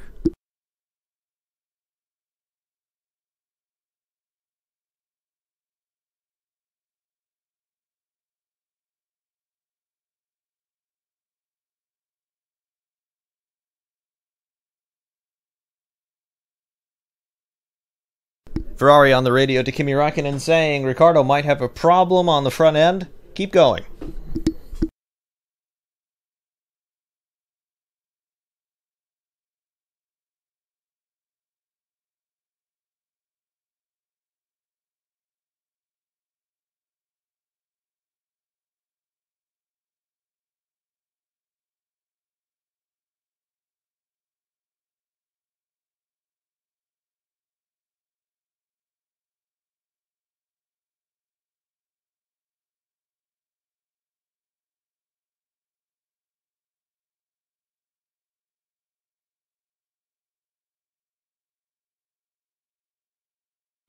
Kimi Räikkönen running in P4 goes purple in Sector 1, 23.515. Fernando Alonso now getting blue flags. He will be getting even more miserable. Just last weekend, Fernando Alonso won the 24 Hours of Le Mans in his first ever attempt. Now he's finding himself lapped in the French Grand Prix.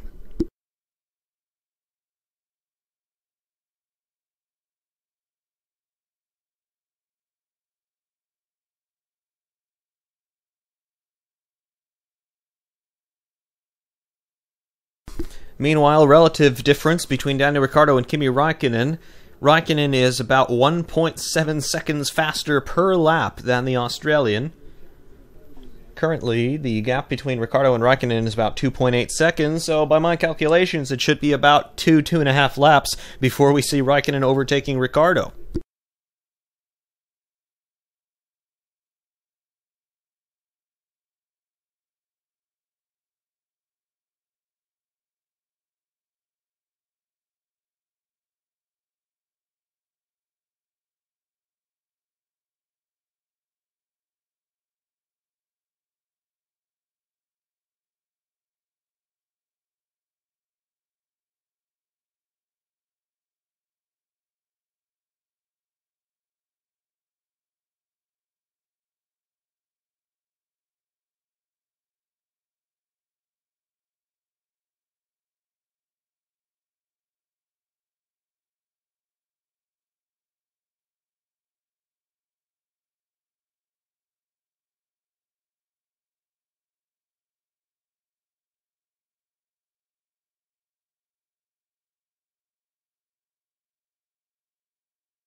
Yes, of course, the Williams and McLaren teams, both with very long and very illustrious histories. However, the last time Williams won the Constructors' Championship was all the way back in 1997, back when Jacques Villeneuve and Heinz-Harald Frentzen were driving for that team.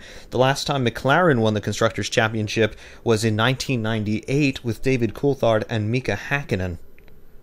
20 years is the last time McLaren won the Constructors' Championship, 21 years for Williams.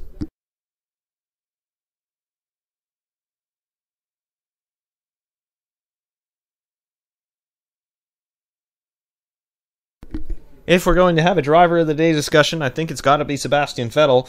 He went through the field twice, once in the wrong direction and once in the right direction. He is down 2 spots from his starting grid position. However, he has done a great job. Meanwhile, Kimi Räikkönen now all over the back of Daniel Ricciardo. We do have the lapped Williams of Lance Stroll in that mix. He now very smartly gets out of the way. Will we see Kimi Räikkönen overtaking the Red Bull for the final podium position? It is certainly possible. Ricciardo is on the slower soft compound tires. Raikkonen is on the faster super soft compound. Ricciardo's tires are 17 laps old. Raikkonen's tires are 11 laps old.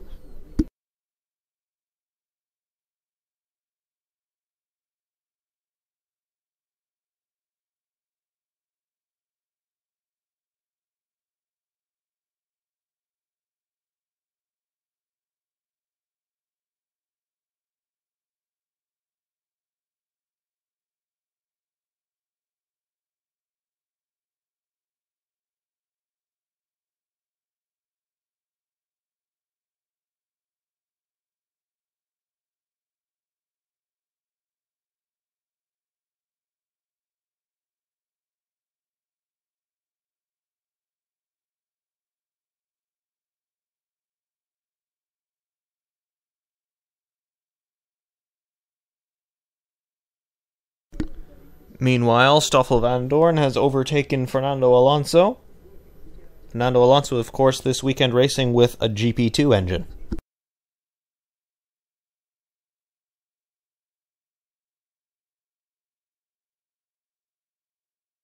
Kimi Räikkönen now on Daniel Ricciardo with DRS down start finish. Will Kimi attempt to move into the first corner? Ricciardo moves to the inside to cover off the fin, and indeed that little maneuver does work. However, Räikkönen remains right on the gearbox of Daniel Ricciardo as they come down to the Mistral Straight. We will expect Kimi Räikkönen to try a maneuver if he does not manage to overtake right now.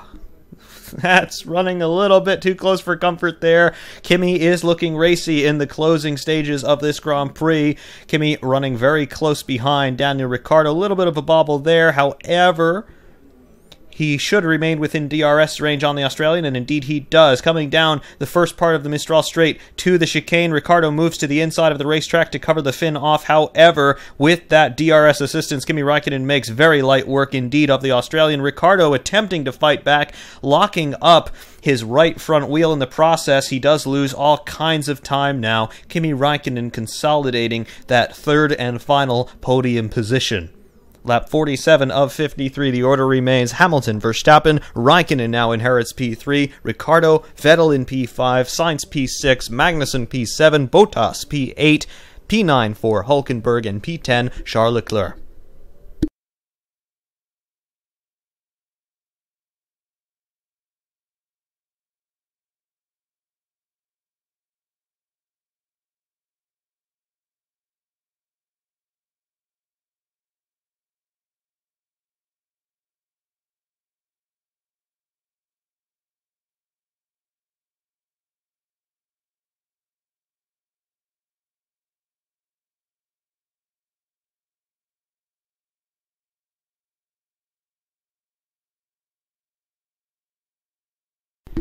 Meanwhile, Fernando Alonso in and out of the pits. Alonso now on the ultra soft tires. Not quite sure why they did that pit stop. Maybe just for some practice.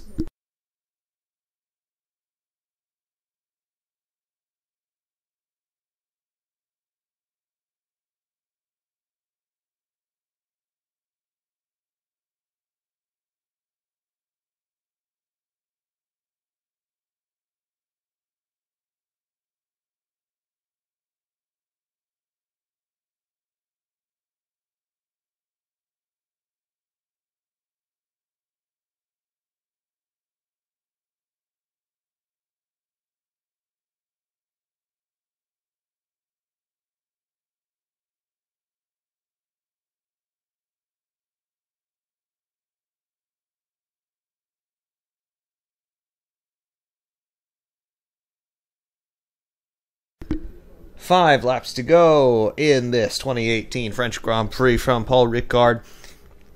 Interesting point from the Sky Sports commentary. Should Lewis Hamilton win this race, as it does appear he shall do, it would be the 26th different circuit at which Lewis Hamilton has won at least one time.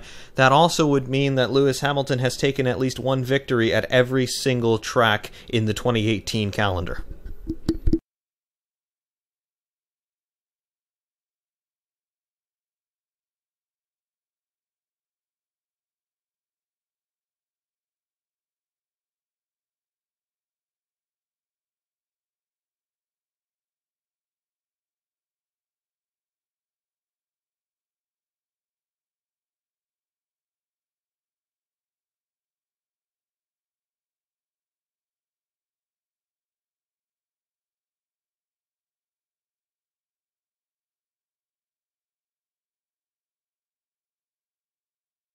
I would say the ultimate disappointment of this race is that the rain that we were not quite promised, but we were expecting, did not at all materialize. Meanwhile, we have a Sauber and a Williams getting very close together here down the Mistral Straight. That is Marcus Ericsson overtaking Lance Stroll for P13.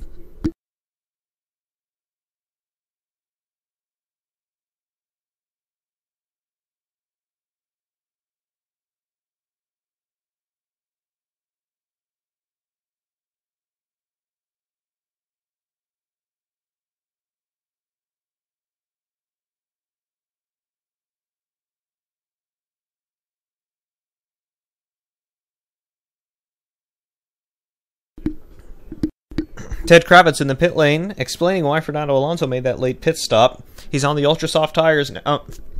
He's on the ultra soft tires now. Fernando Alonso wants to set fastest lap of the race. They know that they're not going to score any points. Alonso simply does want to have some fun.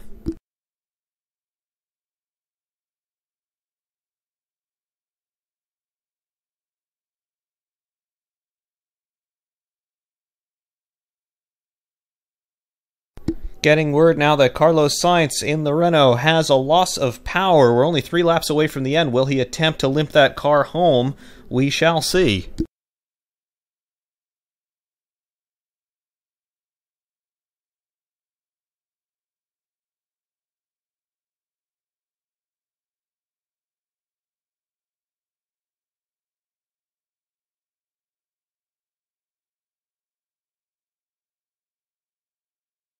Yes, Carlos Sainz is a sitting duck down start finish.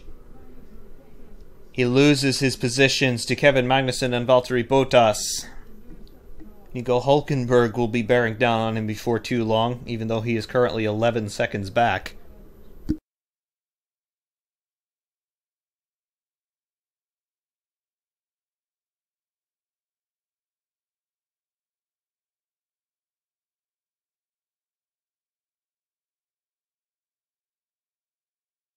Yellow flag being shown in Sector 2. We have a Williams off. That is Lance Stroll. We have some debris down on the circuit as well. Is that a puncture? Is that a left front puncture for Lance Stroll? He has now brought the car to a stop. There is a lot of debris down on the racing line, it would appear. Indeed, left front is down on the Williams. I don't see any other damage on the car. We're missing the left side of the front wing. I assume that was from rubber flailing around on the tire. It looks like we have had an explosive delamination of the left front tire of Lance Stroll. Just trying to see if that was indeed the case.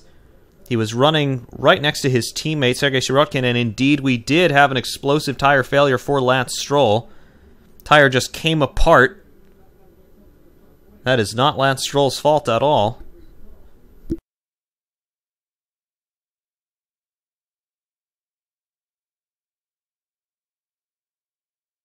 Slow motion replay here. Yes, that was the tire that Lance Stroll had locked up earlier on.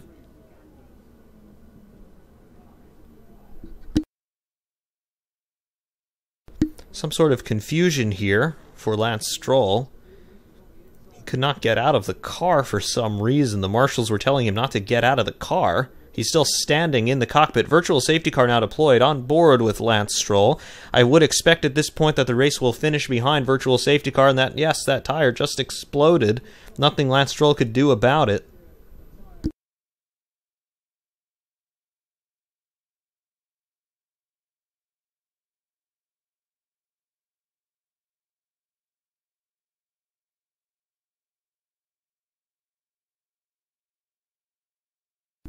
Working lap 52 of 53, we are under virtual safety car. The field and the intervals between the cars are frozen. We'll expect to finish this race behind the virtual safety car.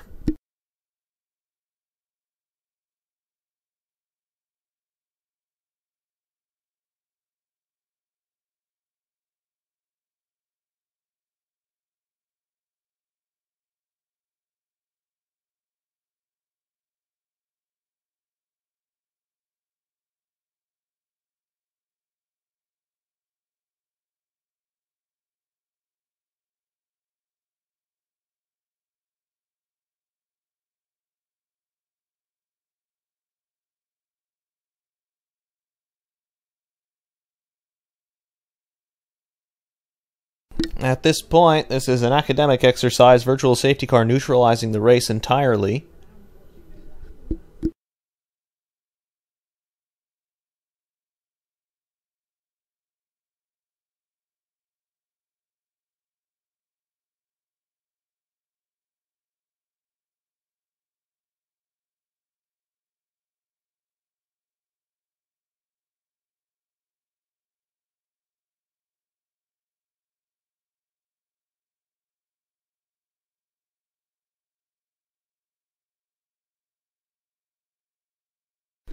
Lewis Hamilton has crossed the line to begin lap 53 of 53. This is the final lap of the race.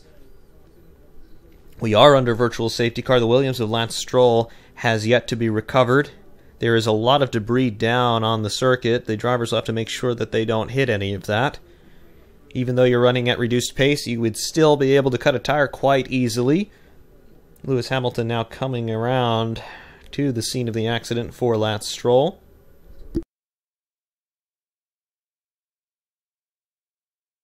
Abela 458 under virtual safety, and now we see the green flag has been shown. Green flag has been shown here on lap 53, and now we have a yellow flag again in Sector 2. Virtual safety car has been stubbed down, but there's a yellow in Sector 2. That's now a local yellow, I'm led to believe. This is absolute marshalling chaos here on the final lap. Double waved yellows in Sector 2, green flag shown everywhere else. I don't understand what the marshals have done there, but technically speaking, we are under green. Here on the last lap, Lewis Hamilton coming now down through Sector 3. Hamilton nowhere near full race pace. I think he's just as confused as I am right now in terms of what the track state actually is.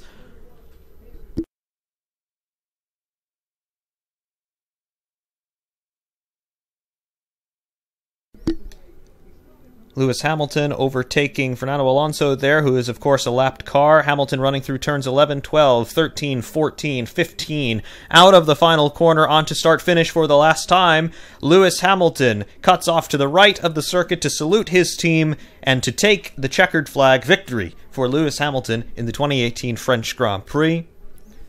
Max Verstappen crosses the line in P2. Kimi Räikkönen will cross the line in P3 to round out the podium positions. We will await the rest of the field to cross start finish and thereby be neutralized. Here comes Kimi Räikkönen taking the checkered flag. A nice podium finish on a consolidation day for Ferrari. That's probably the best result they could have hoped for in the Constructors' Championship. Sebastian Vettel, though, he will have been left wanting for a bit more than that.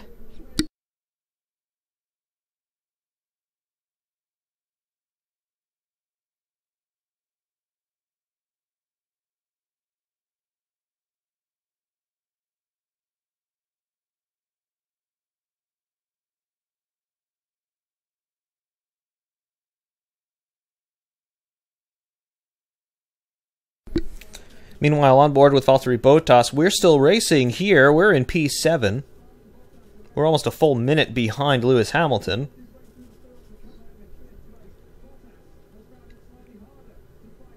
Bottas trying to fight with Kevin Magnussen, however, through the final corner, Magnussen crosses the line P6, Bottas crosses the line P7.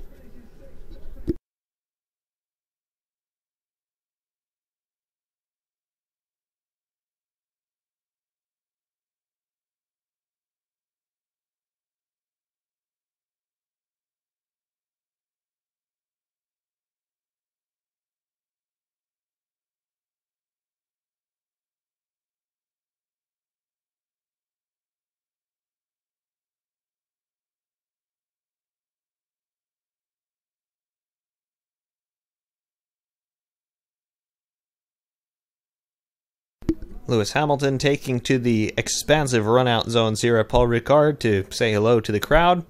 I must say that most of the grandstands here at this circuit are so far away from the racetrack that these fans have paid a lot of money to see not a whole lot.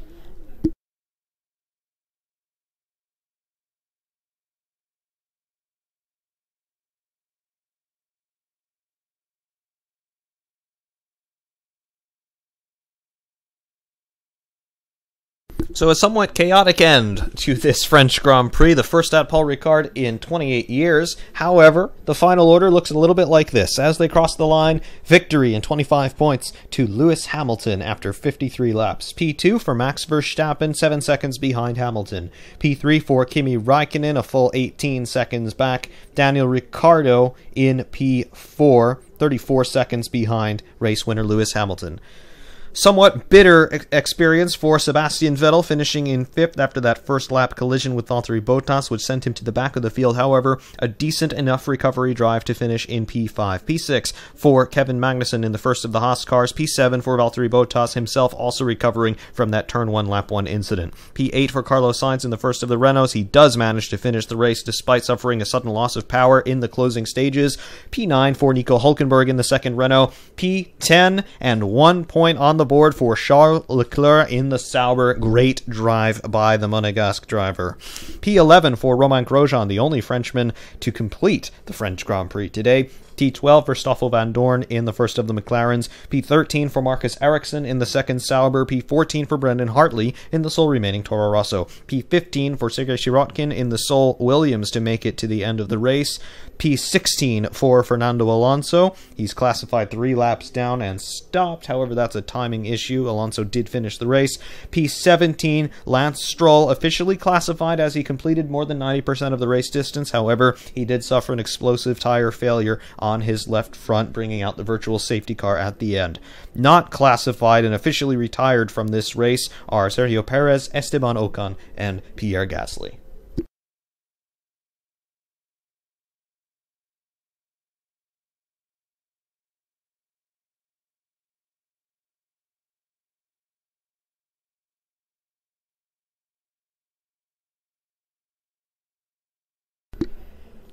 In the Drivers' Championship, the situation looks a bit like this. Getting 25 more points today, Lewis Hamilton retakes the lead in the Drivers' Championship with 145 points. Sebastian Vettel in second place with 131. Daniel Ricciardo consolidating third in the Drivers' standings with 96 points on the board. Valtteri Bottas down to fourth with 92. Kimi Räikkönen stays where he was at, fifth place in the Drivers' standings with 83 points on the board. Max Verstappen in sixth with 68. Nico Hülkenberg in P7 with 34 points. He overtakes Fernando Alonso for 7th in the driver's standings. Alonso now down in 8th with 32 points. Carlos Sainz in P9 with 28 on the board. Kevin Magnussen in 10th with 27. Pierre Gasly in 11th with 18 points. Sergio Perez in 12th with 17. Ocon 13th with 11. Charles Leclerc in 14th also with 11 points. 15th for Van Dorn with 8 points on the board. 16th for Stroll with 4, 17th Ericsson with 2, 18th for Brendan Hartley with 1. Romain Grosjean and Sergei Sirotkin yet to score points this year. In the Constructors' Championship, Mercedes extend their lead over Ferrari, 237 points over 214. Red Bull Racing in P3 in the Constructors' Championship with 164 points on the board. Renault in 4th with 62. McLaren in 5th with 40. Force India in 6th with 28, Haas in 7th with 27, Red Bull Toro Rosso, that's a mislabel on the live timing graphics there, Toro Rosso in P8 with 19 points, Sauber in 9th with 13, and Williams in 10th with 4. Post-race interviews with Lewis Hamilton.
Well, hearing from the top three finishers, really no bombshell storylines there. Pretty much status quo as you would expect. Everybody is happy to have finished where they have finished, and Lewis Hamilton feels like we have the best fans in France.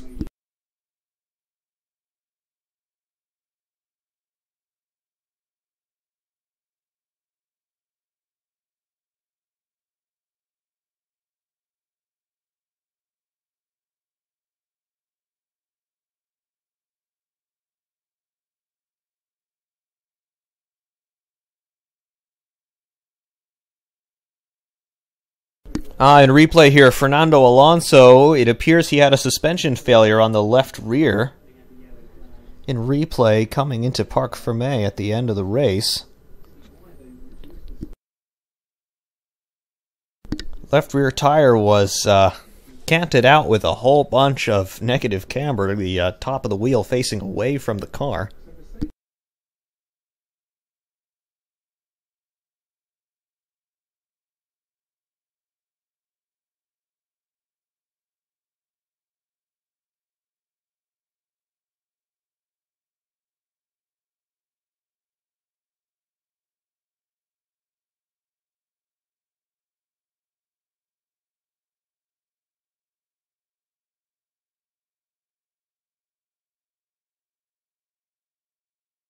We're now awaiting the podium ceremonies here. The top three finishers have gone into the prep room.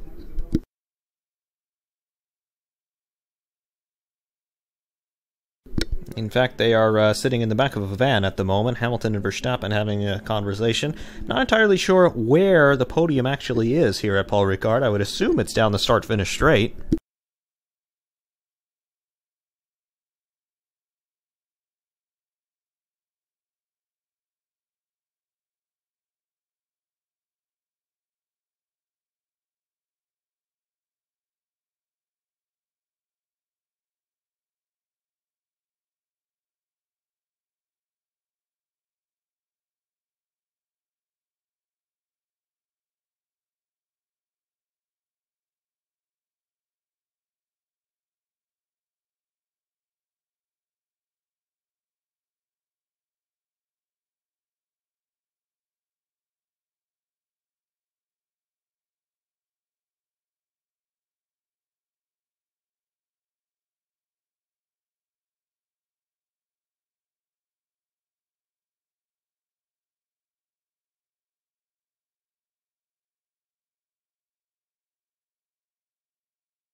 Where do the other drivers go after the race? Well, if you haven't finished in the top three, you'll have to do your mandatory FIA weigh-in, and the car will also be weighed separately from the driver, and the two weights will be combined to give you the final finishing weight to make sure that you're not underweight per the regulations.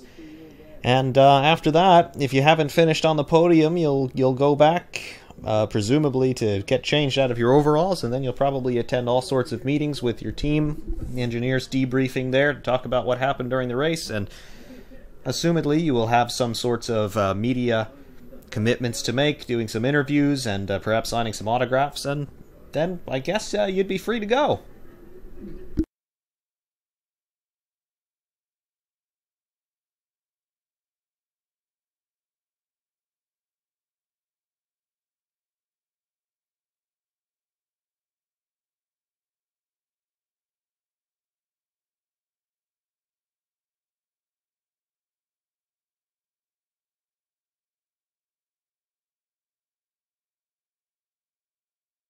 Lewis Hamilton and Max Verstappen watching the replays. Obviously, they will not have seen what we have seen on television, so they're just getting their first look at what happened in Turn 1. Verstappen saying, oh yeah, there was definitely some carnage there.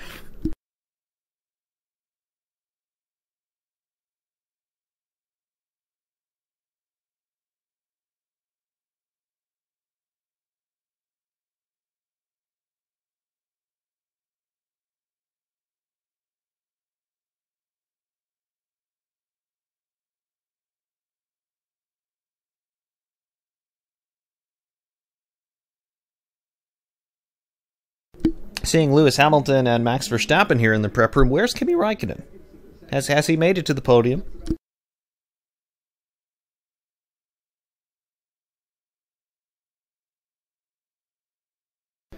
There's Kimi. I'm not going to wonder where he's been. His overalls were all unzipped as he was coming onto the podium. One wonders, what has Kimi Räikkönen been up to in the last few minutes? Did not see him in the prep room.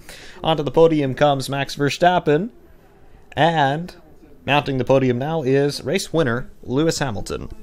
Stand by for the national anthems of Great Britain and Germany.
Trophy presentation is now underway. There is some sort of very large plastic red ape on the side of the podium. Not quite sure what that's all about. The winner's trophy also is, yes, it is a figurine of an ape holding a Pirelli tire over his head, and he is painted in the colors of the French flag. That's interesting. I have no idea what all of that's about.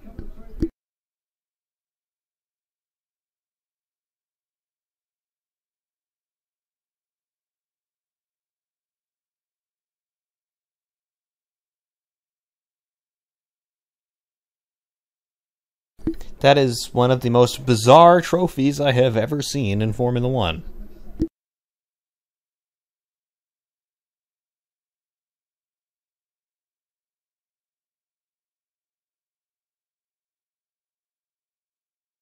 Kimi Räikkönen, again, coming through a little bit of adversity to finish on the podium. You can say that he is consistent, if not outright quick.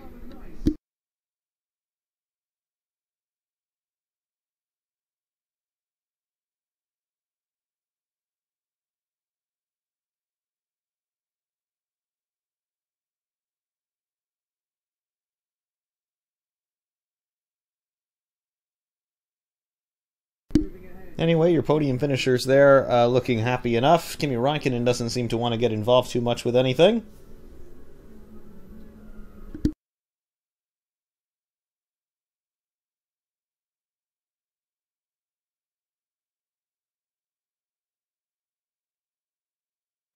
Top three finishers now will pose for some pictures as the Sky Sports World feed goes into some replay footage here of the start. There were pieces of carbon flying around right off the line, and then of course we had the major incidents into turn one, particularly the one between Vettel and Bottas. Lots and lots of carnage there in the mid-pack there. Pierre Gasly and Esteban Ocon being punted out of the race. Sebastian Vettel making his pit stop there for a nose change. And then he proceeded to scythe his way through the field. Fernando Alonso very nearly taking out Sebastian Vettel there in the early stages. Kimi Räikkönen passing Nico Hülkenberg. And now some replays of Sebastian Vettel storming his way through the field. Again, that was a good recovery drive by Sebastian Vettel, although he will be rueing that incident and subsequent penalty.